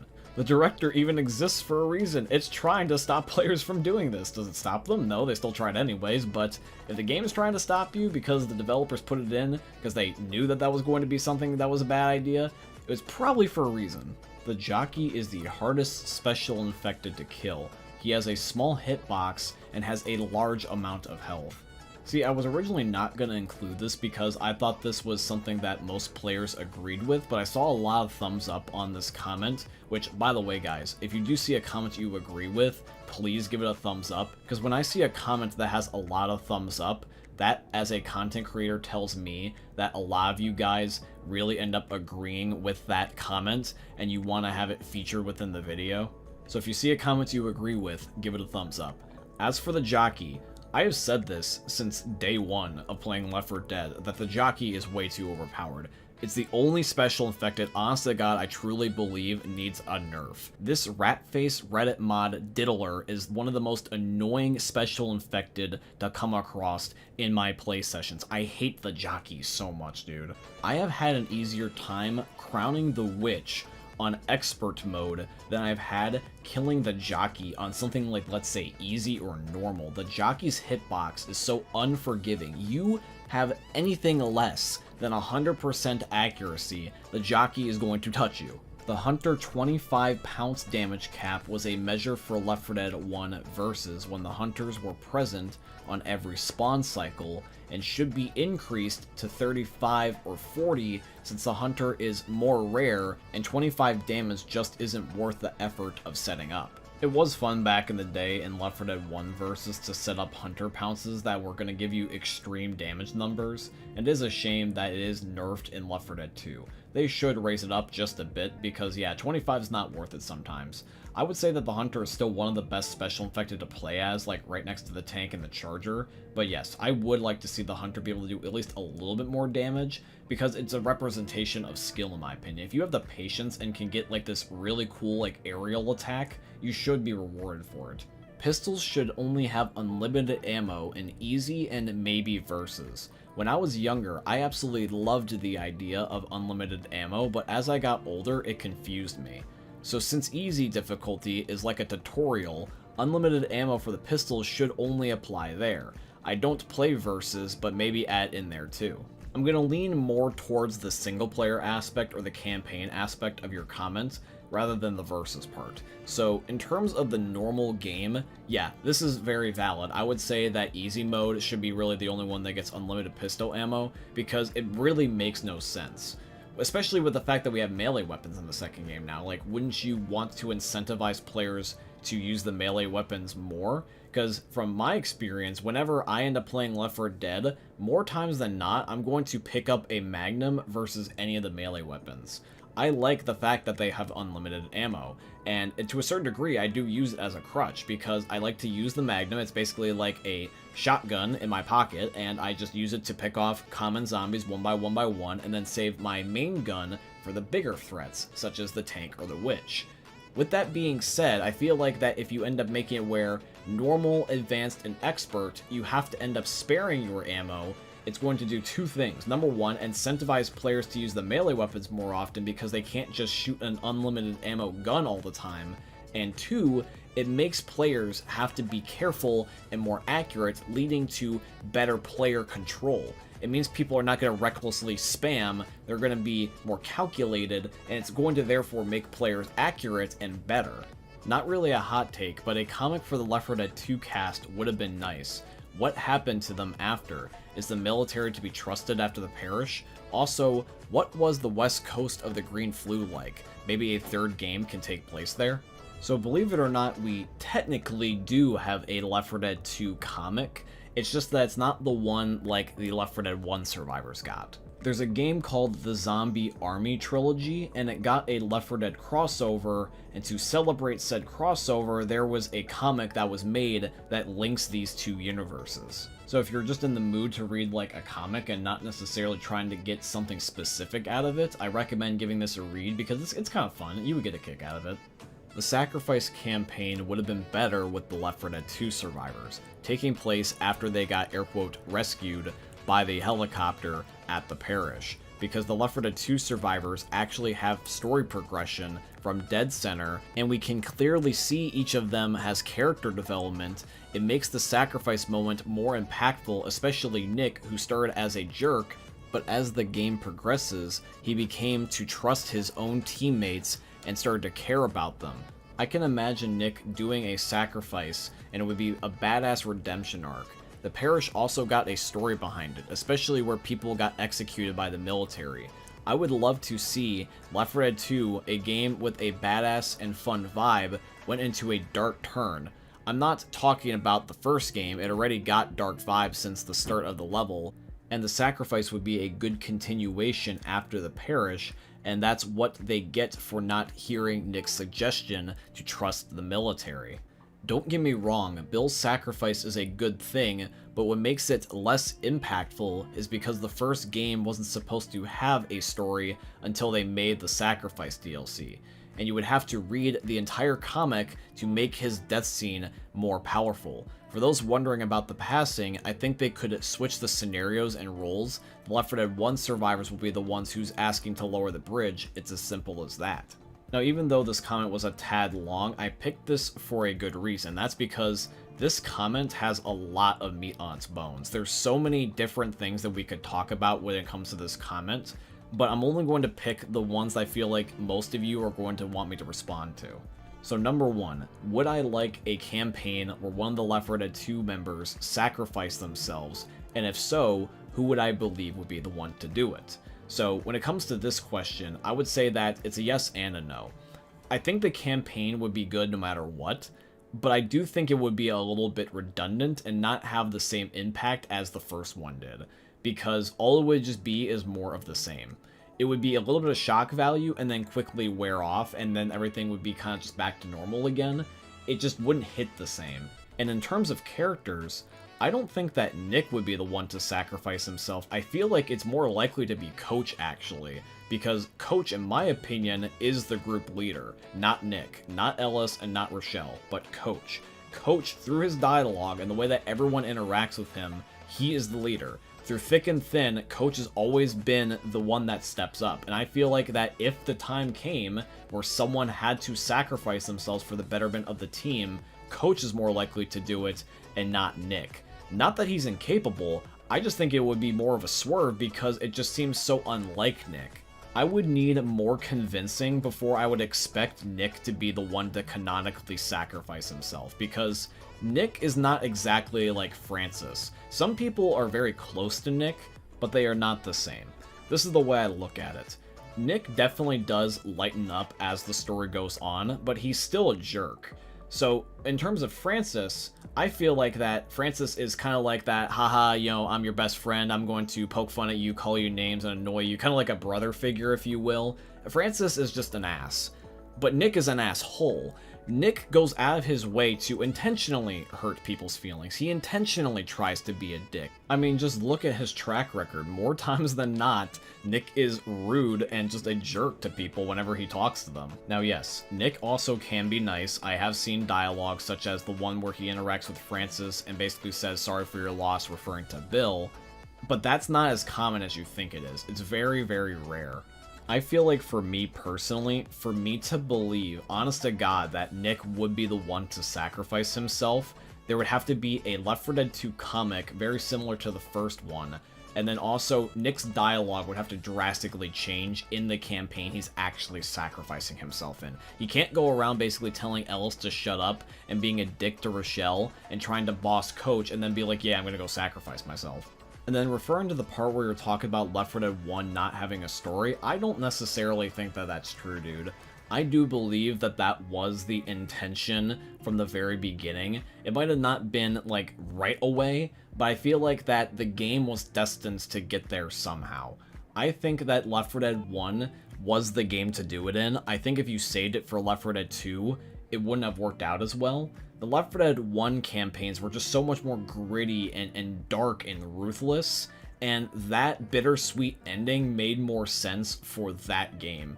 It would just feel left field to have that happen in Left 4 Dead 2, where it's a little bit more upbeat, just based off of the characters' interactions with each other, to ultimately just have one of them die. It feels like when you would watch a Netflix movie and the main character dies just because. And then lastly, when it comes to the part about having the Left 4 Dead 1 crew talking to the Left 4 Dead 2 crew about them lowering the bridge, that just wouldn't make sense for the way that the story flows, because they're at basically where they need to be by the end of the sacrifice, the Left 4 Dead 1 crew. Their story is already done by the end of the sacrifice, and to switch the roles, you would have to have some either retconning about how the story goes, an alternate timeline where the roles are switched, or you would have to do just something that would make it make sense, because just swapping the roles like that with no explanation would not make sense. You want to know what would work better, in my opinion? Like, this is on the spot, but let me cook. Trust me, you'll like this idea. I'm just thinking of this right now. Imagine that you're playing the passing campaign, and they basically tease you that the sacrifice is going to have to happen again, because think about it. How likely is it that those generators are going to break twice? Why would they all of a sudden be operational again? It would make no sense in a world where basically everything is starting to wear and wither, that bridge would all of a sudden be fixed. If it broke before, why would it not break again? So if the Left 4 Dead 2 crew is trying to escape, imagine if the bridge somehow messed up on them, and all 7 survivors, Zoe, Francis, Lewis, Coach, Nick, Rochelle, and Ellis, are all trying to fight together, and in the back of Zoe, Lewis, and Francis's mind, they're like, oh no, it's happening again, and they have to work together to, without them knowing what exactly happened to Bill, but they can just assume based off of seeing his body, prevent another travesty, trying to prevent another sacrifice from happening. And Valve could basically drag this out for so long. They could milk this. They could make the story play out with a dynamic event or something where it looks like somebody is going to sacrifice themselves, and then all of a sudden everything goes right and everyone does make it out alive. It would be that climactic event that I feel like would catch someone more by surprise than rather than just doing the sacrifice again. That would be more of a shock, and that would be a rewarding shock. Basically dick teasing the sacrifice happening twice and then having a good ending all of a sudden when you thought everything was going to go to shit, that would be more cool. They can make it happen where, like, let's say the bridge won't come down. Like just say it's blocked and 3 tanks or something like that is coming down again, and all 7 basically have to stall for time, and then the last possible second, the bridge will finally open up, and only then could you leave. Something like that would be better of an ending than what we actually got, honestly, because the passing felt like it was just missing something. It felt like it needed just one last thing to happen before you could escape. Just being able to all of a sudden leave and have everything work this time just didn't feel right to me. And so if they teased the sacrifice, that would have been the play. That, in my opinion, would have been the way you ended the passing campaign and gave a satisfying conclusion to not only the Left 4 Dead 1 cast, but the Left 4 Dead 2 cast, because sure, it doesn't take place at the end of the timeline, it would be sort of towards the beginning. But if you did swap things around and you did want to make that, like, let's say, the last campaign, or if you just wanted to have it where we ran to the Left 4 Dead 2 crew, the Left 4 Dead 1 crew again, and this happened on a different map, we could do that too. Some zombies look like they would be named Travis. Not exactly a hot take, but I wanted to include that in the video just because I thought it was funny.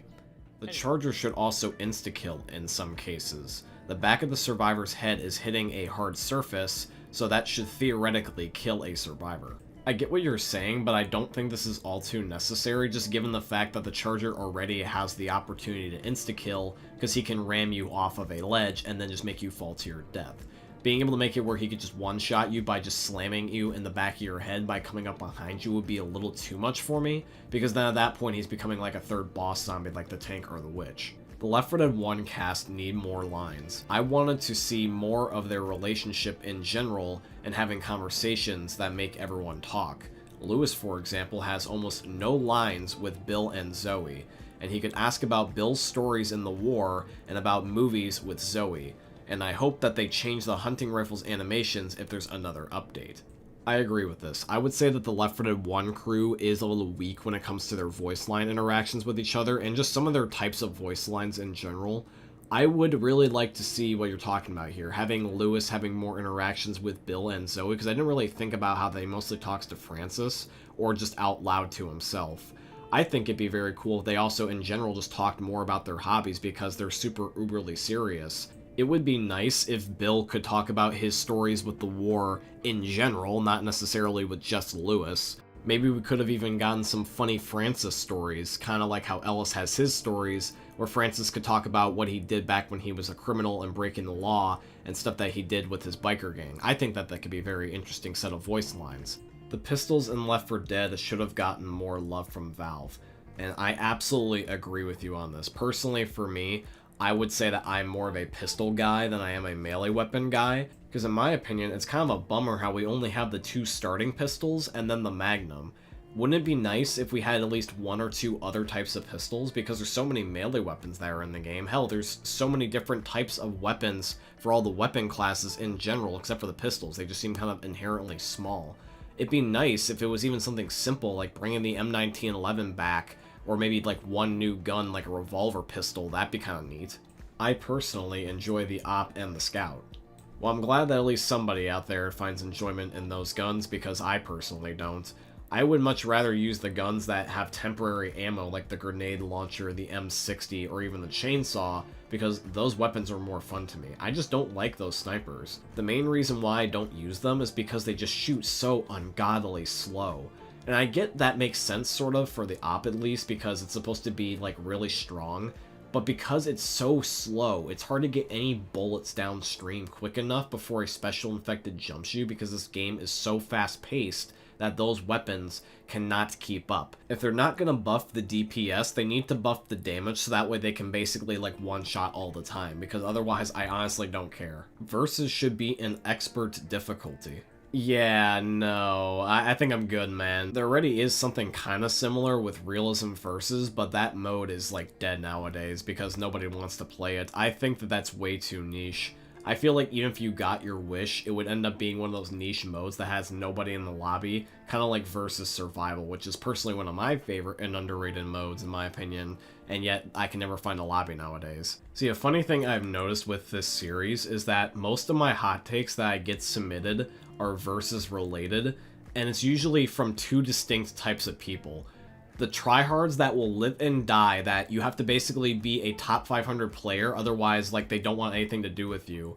Or you end up having the casual newbier people, which are not necessarily taking the game as seriously and sometimes can be bad, and that pisses the other types of players off. My question is that where the heck are the players that are in the middle like me? Like, I'll play the game very casually, although I'll still try to win. I'm not intentionally trying to throw what some people think I am. I mean, hey, maybe my comment section is just the two extremes because it is a hot take series after all, but I just happen to notice that. That's just an observation of mine. Common infected are more annoying and disruptive than the special infected at times.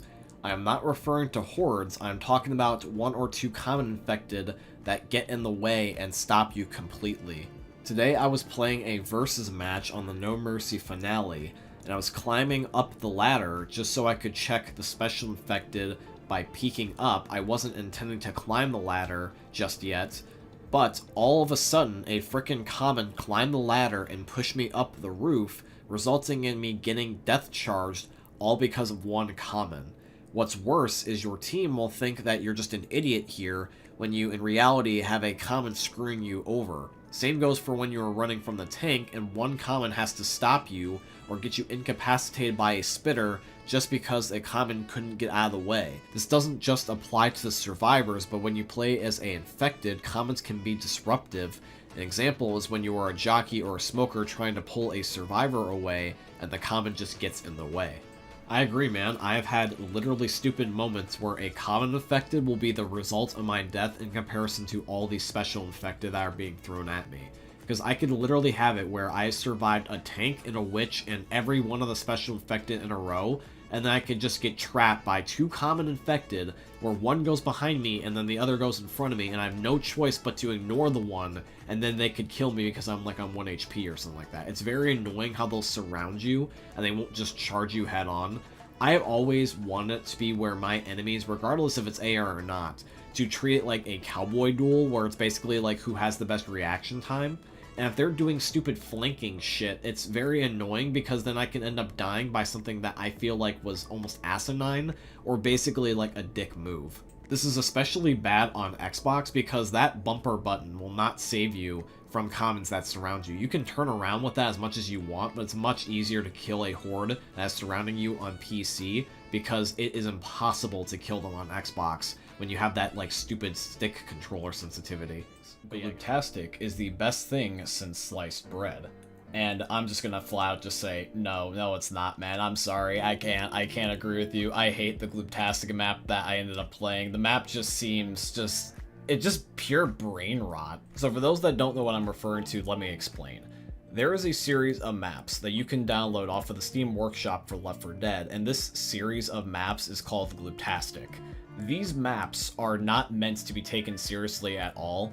They are a combination between a challenge map and just a shitpost. It's just random memes, random mechanics, and it's confusing as hell. I remembered I played one for a YouTube video, and it ultimately led to me getting so pissed that I actually quit in the middle of my playthrough, which I normally do not do. It was very frustrating to me.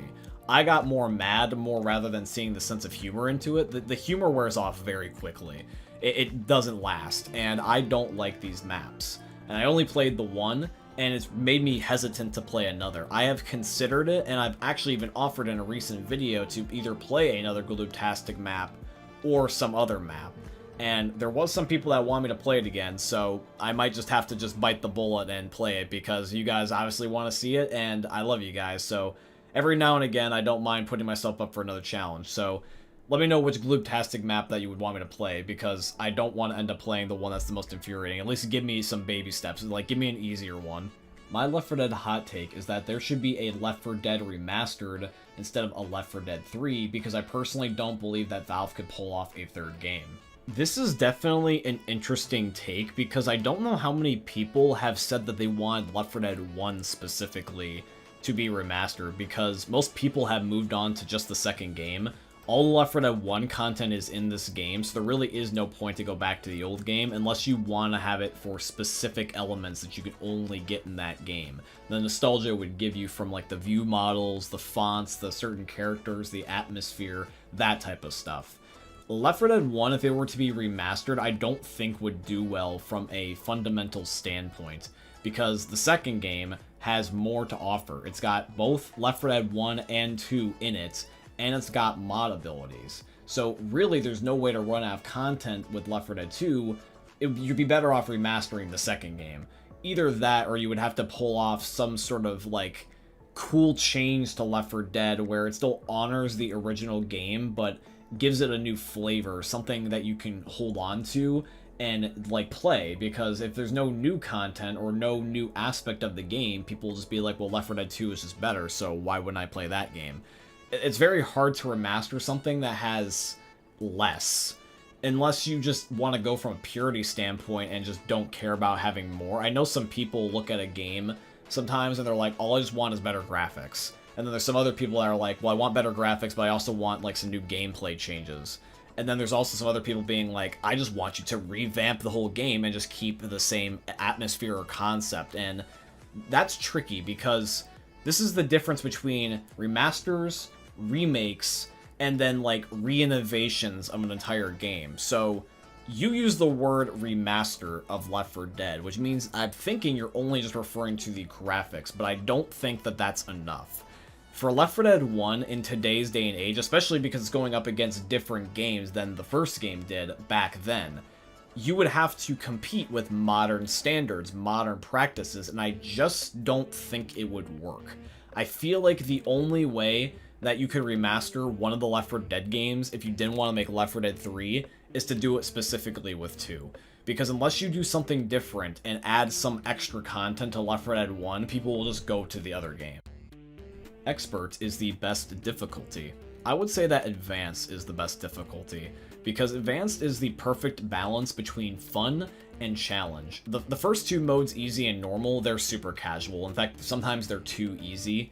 And Expert is the exact opposite, where Expert sometimes is super unnecessarily difficult. And Expert, if you get one bad horde that surrounds you, or you accidentally don't notice the witch and shoot her, things like that can just reset so much progress. You lose so much momentum. In Advanced mode, things like the witch will not insta-kill you. They'll definitely end up messing you up, but they will not insta-kill you, so you're allowed to make that mistake. Things like the tank will not die immediately to things like Molotovs, so you genuinely have to lay more bullets into him rather than just light him on fire and run away like how I end up doing in normal mode.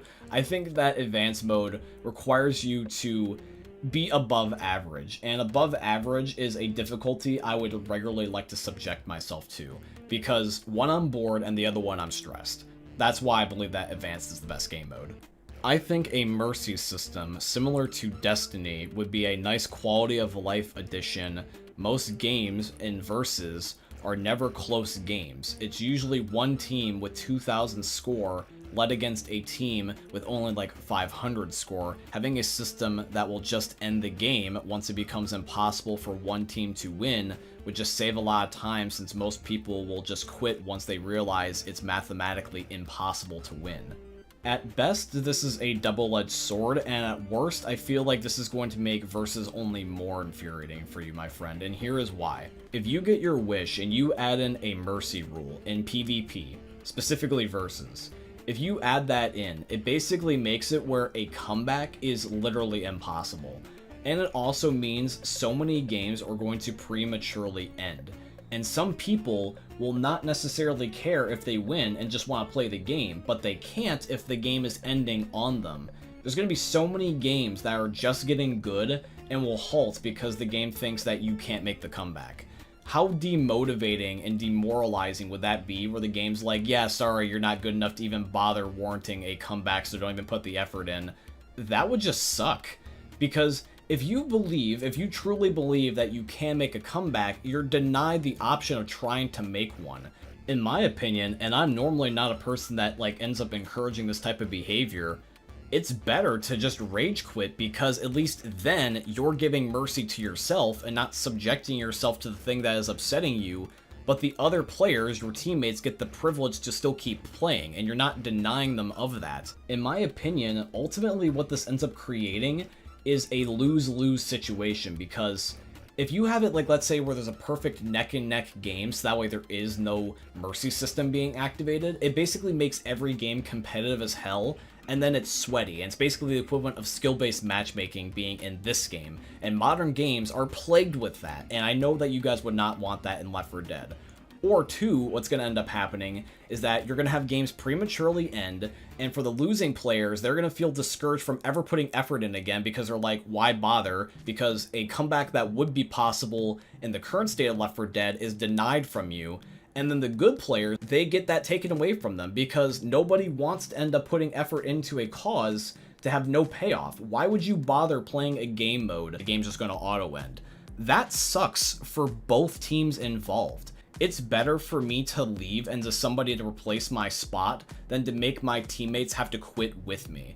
It's like the equivalent of like when you're playing hide and seek when you were a kid and you got found, and then you go to your team and being like, oh hey, you know, they found us, and like your other teammate was clearly still not seen, and you drag them down with you. That's not fair. That's not cool. Like, I get where you're coming from, man. I really do. I have played multiplayer games for over a decade, and I've been in a variety of different games with several different mechanics and play styles that just absolutely piss me off, and I wished for nothing but for the game just to end my suffering. But ultimately what ends up happening if you decide to have this mechanic be added into the game is it makes people have to play a certain way to accommodate for it, and it takes what is an option, specifically how much effort you're willing to put in, whether you want to end up rage quitting the game if you're losing or trying to make a comeback if you're losing, and that makes it where it's no longer an option, it's instead taken away from you. Maybe I'm wrong. I didn't play a lot of Destiny back in the day to experience this rule and don't know how often it popped up or if it was annoying in that game, but I just know about how mechanics and skill-based matchmaking work in a lot of variety of multiplayer games in today's day and age, and I don't like them. I really do not. I think the CS weapons should have not been added. The novelty has worn off now, and whenever I see a CS weapon, I just think that I could have gotten an AK or a katana instead of a scout or a knife. Also, they break the art style. I don't necessarily think their novelty has worn off because I don't see them enough to end up feeling like that they're not novel. In comparison to the original OG guns, I very rarely will come across the Last Stand or CS guns. It's not that common. And then relative to the art style, I mean, I'm just not a graphics guy. It's very rare I end up complaining about a game's graphics, or art style rather, and I just didn't necessarily care about the art style. I didn't think it was an issue when they added in those guns. I was just happy just to see new guns because we haven't had them in so long. In expert difficulty, the tank should down you in 2 hits instead of 1 hit.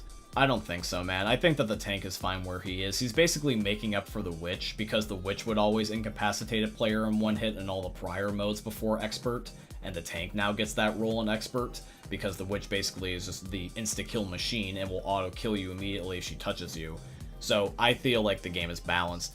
I think the gore system is slightly over-exaggerated and unrealistic with the bullets. How does a 5.56mm M16 cause infected individual to lose their entire limb? Not to mention how the special infected don't get affected at all beyond the bullet decals. Okay, before I say anything, I would just like to clarify something. I am not a gun expert by any means, so any gun fanatics out there, please do not crucify me if I mispronounce something or if I say something that doesn't exactly make sense. This is what I think. I think that, yes, even though the guns may not make perfect sense all the time, it's okay for it to not always make sense and be a little bit over the top sometimes. I think that if you were to make the guns so realistically rigid that certain things like body parts wouldn't fly off when you shoot a zombie with a gun, it would feel like the German copy of Left 4 Dead that got censored, where they got rid of any body dismemberment or even blood for that matter in the game, and it made people feel like they were getting a almost an inferior copy, that it was not the full real Left 4 Dead. They were being given something that wasn't up to what they expected standards-wise. And so I feel like even though, yes, the gore might not make the most sense sometimes, it just makes it a fun added element to the game. I mean, shit, one of the most subscribed mods on the Steam Workshop is a gore amplifier that makes the gore even more detailed and even more over the top. So it tells you that people really like their zombies to be Michael Bay body dismembered. So I think that there's a appeal to it for some people, and there definitely is some people like you, such as yourself, that don't necessarily care for it to be that over the top. It's just really a matter of preference, but I would like to believe that if you play the PC copy, that if there is a mod that makes the gore even crazier, there's probably one that also disables it. So if you like more realistic physics, I like to believe that there is a mod out there for you.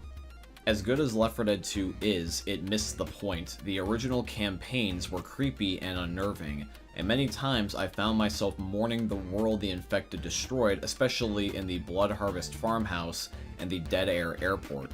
In comparison, Left 4 Dead 2 was so fun that I just ended up feeling like an unstoppable badass instead of sorrowful. Yes, the dichotomy about Left 4 Dead. We talk about this sometimes occasionally here on the channel, where how that Left 4 Dead 1 was more creepy and unnerving because it basically made you feel like you were alone and weaker in comparison to the special infected, and then Left 4 Dead 2's case, it was you felt like you had at least a little bit more people in the world, and you also didn't feel necessarily as weak because you had more options. And that's the thing with Left 4 Dead, is that the first game and the second game are just different. There's no ifs, ands, and ways around it. It's even noticeable when you play the Left 4 Dead 1 campaigns in the second game, where it just doesn't exactly feel the same. And with that being said, I don't necessarily think that the lack of scare factor in the second game is a result of the campaigns, because if it was just strictly based off the campaigns, plugging the Left 4 Dead 1 campaigns into Left 4 Dead 2 would make the game feel scary, but it feels like it's still missing something. I instead think that the reason why Left 4 Dead 1 was more creepy than Left 4 Dead 2 was because the characters, and also the fact that we believed that the world had little to nobody left. Think about it this way, you gave some really good examples about how that the Dead Air and the Blood Harvest campaigns have like this eerie dread feeling about them.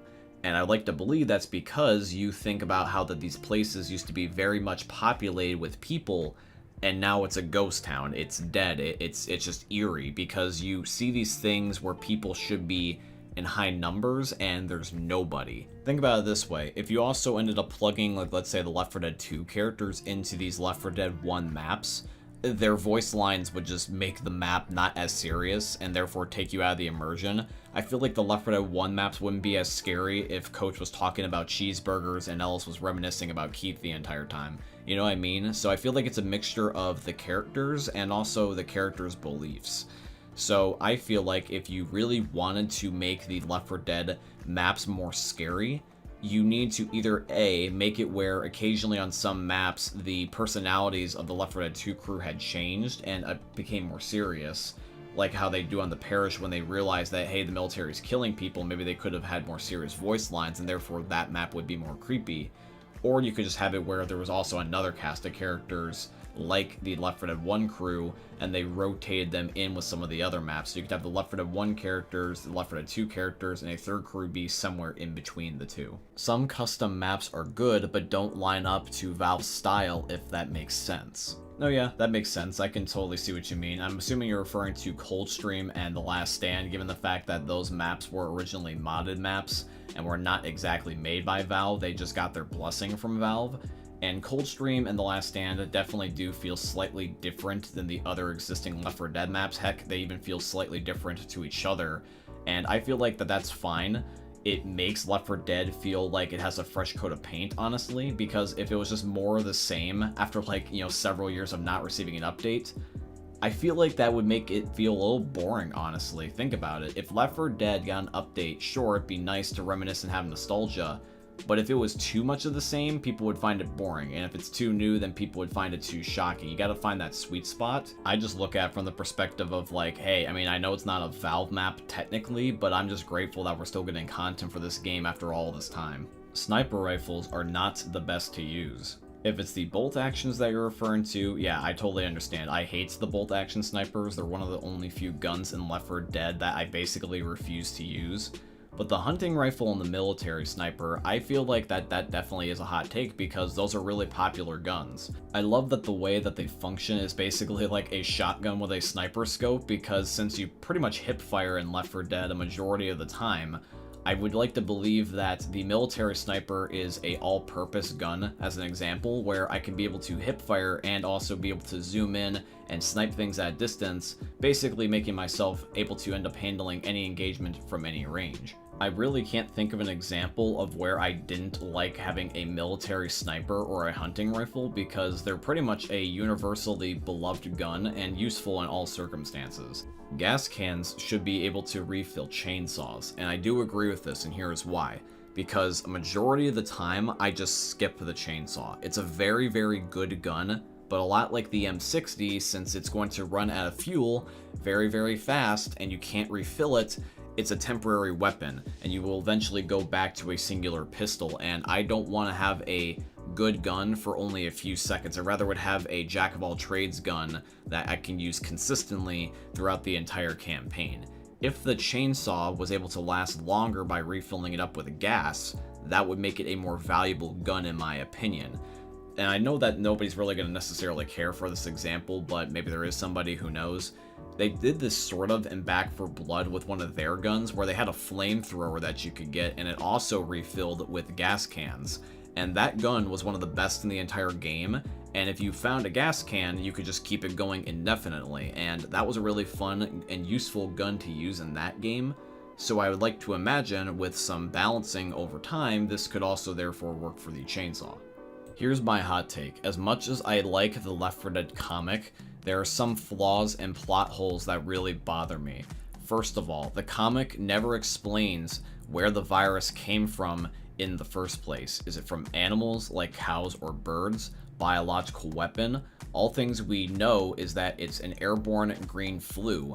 Lewis being a character that came up with an idea to make a homemade pipe bomb is a bit unlogical, and that role should have been given to Bill instead. Of course, he was a Vietnam War veteran who had more survival experience.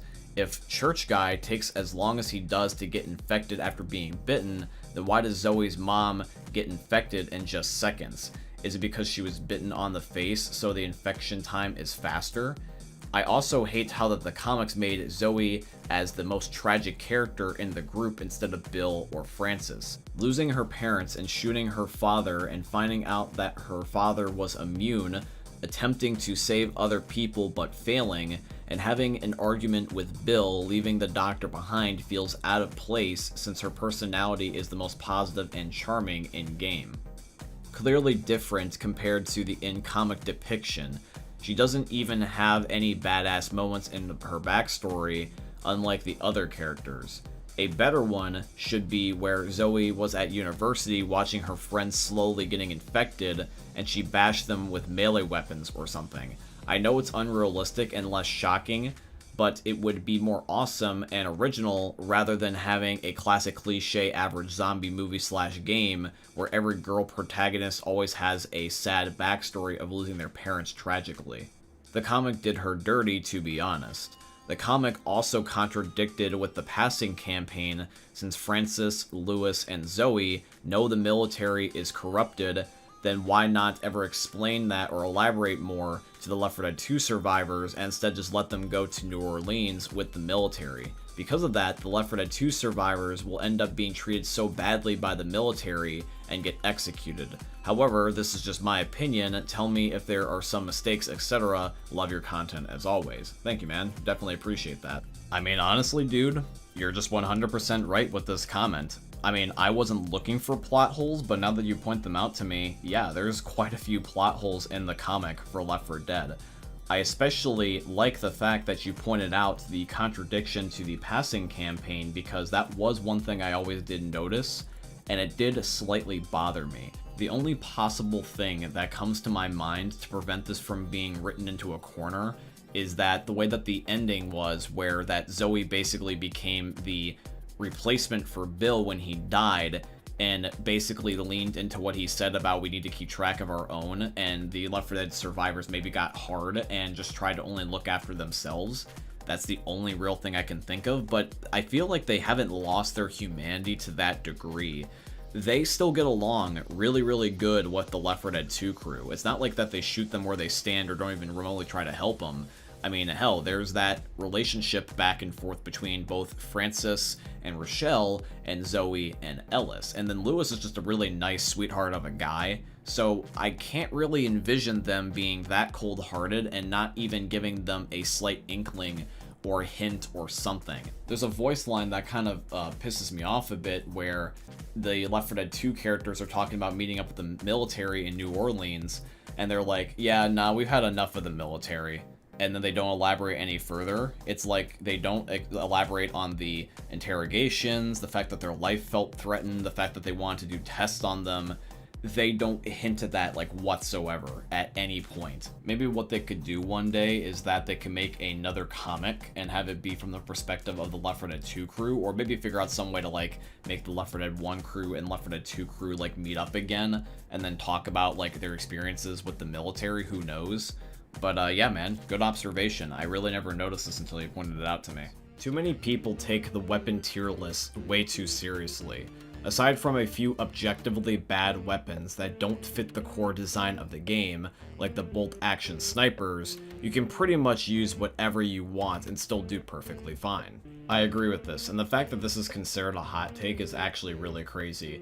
This comment had a lot of thumbs up, I noticed, because I'm assuming that a lot of you guys relate to this. You can make the exact same argument for the melee weapons. The melee weapons are all viable options, except for, like, I would say, like, 2 of them, which is going to be the combat knife and the pitchfork, although the combat knife has since been changed and that's not nearly as bad of a melee weapon anymore.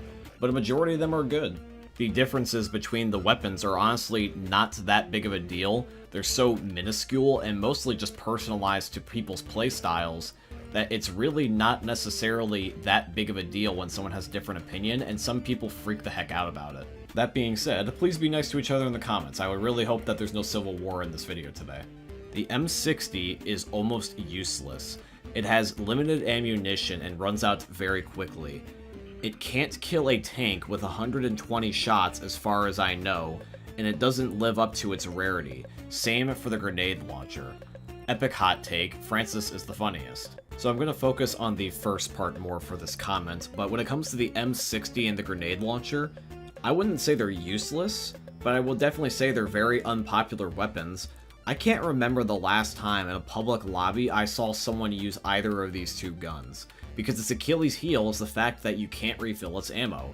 The grenade launcher is a little bit better than the M60 in my humble opinion, but I would say that they're both really not that good. They're very circumstantial guns.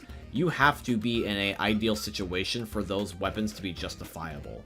Maybe in something like survival mode is where they excel at the most because you're basically camping the entire time, but when you're in a campaign and you're constantly on the move and you gotta go, go, go, and you have limited access to guns and ammo, it makes it very, very hard to justify keeping these guns, unless you have essentially a magnum in your back pocket. Maybe what they could have done for these guns is instead of making it where if you go to an ammo stash, it just refills the gun in full, like all the other guns, they could have made it where those specific guns, every time you find an ammo stash, they don't refill it nearly as much, but it still justifies keeping the weapon because you can refill it in some capacity. Maybe for the grenade launcher, just give them like, I don't know, like 5 or 10 shots, and then for the M60, give it like at least 50 bullets. Explosive ammo is useless and in fact is a downgrade. You lose the ability to use your primary weapon when infected are close to you, so if you have a basic pistol and don't have a melee weapon, you're screwed. The Magnum can be good, I always opt for the Magnum, but it's not as reliable for dealing with common infected that are swarming you. Literally all the infected can be defeated without it, even if you are solo and on expert, so what's the point of having it? It's a downgrade, not an upgrade. Similar to the grenade launcher in the M60, explosive ammo is situational. These are best used for when you're running into a situation with a boss, whether that be the tank or the witch, because explosive ammo will basically evaporate these two, especially the witch. I feel like one of the worst guns to have explosive ammo on is the shotguns, because you have to use those up close, and inevitably using a shotgun with explosive ammo is going to give you splash damage. I would say that the explosive ammo is the best on the assault rifles and the snipers, for example. Now, I can't necessarily vouch for the grenade launcher, but at least the M60, that gun with explosive ammo, especially explosive ammo and a laser sight, even if it's brief. If you get the RNG to get an M60 with explosive ammo and a laser sight, that's the god gun of this game. You can kill anything with it. Personally, I've never been in a situation where I have like legit killed myself with explosive ammo because I know the risks that are associated with it, so I usually just carry a melee weapon like how you address it in the comment. Left 4 Dead 2 should be an esport. For the love of God, please no. Now, if you were wondering why I had that visceral of a reaction, I'm going to explain it. Now, to drive this point home, I need to end up telling you guys a story. So if I may take 2 minutes of your time to end up taking a trip throughout my life, something very important to me, I will do so now. There has been many games that I have loved over the years. And one of the games that I had loved for the longest time, which was a very competitive and very esports-centric game, was Overwatch 1.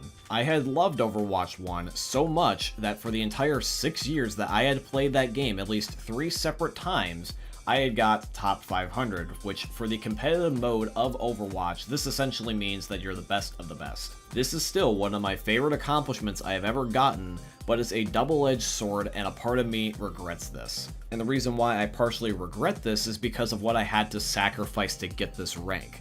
There was so many times that I had forfeited tons of stuff in my personal life, like hanging out with friends and family, playing other games, sacrificing playing as characters I enjoyed and having to conform to certain play styles just to be able to get this rank. And ultimately, what did this lead to? Nothing. I don't play Overwatch anymore. When games get too competitive and people play for things like money, it brings out, in my opinion, the worst in people. Because people get so competitive that it becomes toxic. I have said this before in one of my own Left 4 Dead hot takes videos, that I do not like the versus mode in Left 4 Dead, at least not anymore, because that game mode is also toxic, even though it's not competitive, it's just a normal pubs lobby. I promise you, my friend, you would regret this wish. The last thing that anybody wants to do is to come home from jobs or school and end up playing a game to hopefully relax and play with their buddies, to ultimately end up playing a game to sweat their dick and balls off just to break even and ultimately never get the goal that they're actually trying to achieve because of skill-based matchmaking hell. I think Left 4 Dead could be popular another 5 years at least. The game is still popular 15 years later. It wouldn't surprise me if it was still popular 20 years later. The boomer should damage you if you are close when he dies/explodes, since it's literally an explosion with organs flying at high speeds. So you basically want what the leaker was going to be, except with the boomer's vomit ability. I can definitely see this getting annoying for some people because you would just vomit on someone and then you would just suicide bomb them while they're blind, and then they would get surrounded by a horde on top of the explosive damage that you just did to them. This could be very easily one of the top infected if this was the case. And I don't know if this would annoy people. It probably would. Who am I kidding? This would definitely piss people off. I feel like that if you ended up adding the leaker into the game, that would make more sense than just giving his abilities to the boomer, because together it'd probably just be a little bit too much. Left 4 Dead's levels are good, but campaigns need more crescendos or player objective moments, more of random level variations, like what we see in NSenr and The Parish 2. I wish the level designers experimented a little more with cool ideas. The gas can thing was a great idea for NSenr, but then gets overused. They should have tried more unique events like that. Yes, I do agree with you. This would be a great idea for Left 4 Dead. And it's crazy how that this is really only affected on like 1 or 2 panic events to my recollection. The NSenr one is probably the one that most people know, where on Chapter 3 you can either go through the alarmed door or you can go through the toy store and break the alarmed glass, but that's really the only variety in panic events we have in Left 4 Dead. Usually every single map has at least one panic event and no more, and that can get very repetitive at times if you play the game too often. It can get very stale. And the thing is with panic events is that sometimes they're either hit or miss, and it'd be nice if some of the crappier panic events, the ones that nobody particularly cares for, it'd be nice if those could be swapped out sometimes for a decent, or hopefully a great panic event. This is definitely going to be a thing that would only be in Left 4 Dead 3. The Left 4 Dead 2 is too old at this point that I doubt that Valve, even with the help of modders, is going to port in new panic events into the older maps. So if Left 4 Dead 3 ever does come out, keyword ever, it'd be nice to see this implemented into the game so that way it has even more variety. Just please don't do the Back 4 Blood approach where you shove multiple panic events 5 steps apart from each other and then players end up dying shortly thereafter. Startling a sitting witch should be an insta-kill like Expert on normal/advanced. Adds a risk to attempting to crown and more incentive to carry a defib. After all these years, the witch is no longer a threat to the Left 4 Dead players. We've gotten used to her, because she has stayed stagnant in her gameplay mechanics, and we've gotten used to them and gotten better over the years. Let me know if this sounds familiar to you.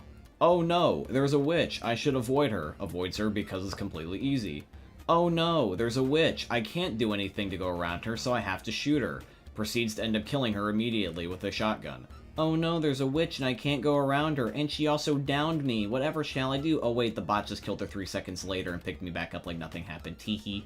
All of us, you and I, and everybody else watching this video, have been in one of these 3 situations over the last 15 years. Unless it is Expert mode, where the witch can one-shot down you, I think that the other game modes really make the witch just seem honestly weak. Because easy, normal, hell, even advanced, the witch is really not a threat to a somewhat decent player at this point. It'd be nice after all these years if the witch got a minor tweak. It'd be really cool to see a reason to fear her again. Make it where it's easier for her to kill you. Make it where it's harder for you to kill her. Just something different. The witch should not be able to be killed instantly with a shotgun.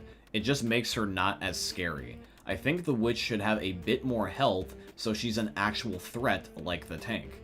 The crowning of the witch is a complicated matter because I don't think we should necessarily take away that gameplay mechanic, because it is a very rewarding gameplay mechanic, especially on the higher difficulties where there is more risk involved.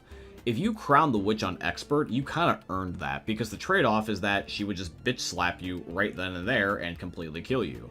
On easy mode, though, that's a different story. You basically just go up to the witch and just go, hey, who's your daddy? And then you just basically just pulverize her. So referring to the second and the third hot take here, what do we exactly do about the witch to make it where she's more scary again and more of a threat without necessarily neutering fan favorite gameplay mechanics that already exist? Now, there's 2 ways that we can look at this. Either number 1, we can make the witch stronger, or number 2, we can make us weaker.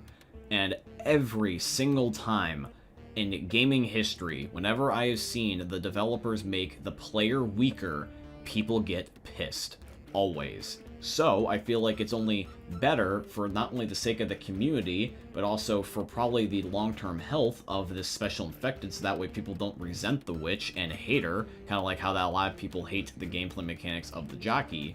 I think it's better if we just buff the witch. Now, I do believe that the best possible buff that the witch could get is just to buff her irritability. I mean, honestly, that was the whole entire gimmick of the witch, right? It's a special infected that you want to avoid. Hey, don't mess with the witch, don't mess with the witch. That was something that they tried to engrave into our minds from the very beginning. This way, the witch is not strong to the point where that she becomes annoying, and she's not going to be one-shotting you in, like, let's say, the easier game modes, but it also doesn't make the players weak. There was one time me and my friend Tyler ended up playing a Rayman mod mutation, where the witches would get immediately pissed and attack you just by laying eyes on you.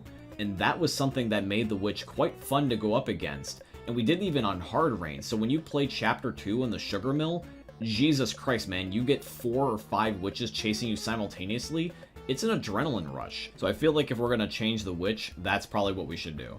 Most of Left 4 Dead memes, especially old videos that are made from Gmod, are not funny and cringe. I hate it every time I see my beloved survivors having some stretched face pose and ragdolling all over the place.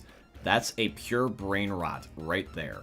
If people say Skibbity Toilet is brain rot, then I can do the same thing for those Left 4 Dead Garry's Mod videos. SFM is even worse when they got killed in the most brutal way possible for the sake of entertainment. They really went too far.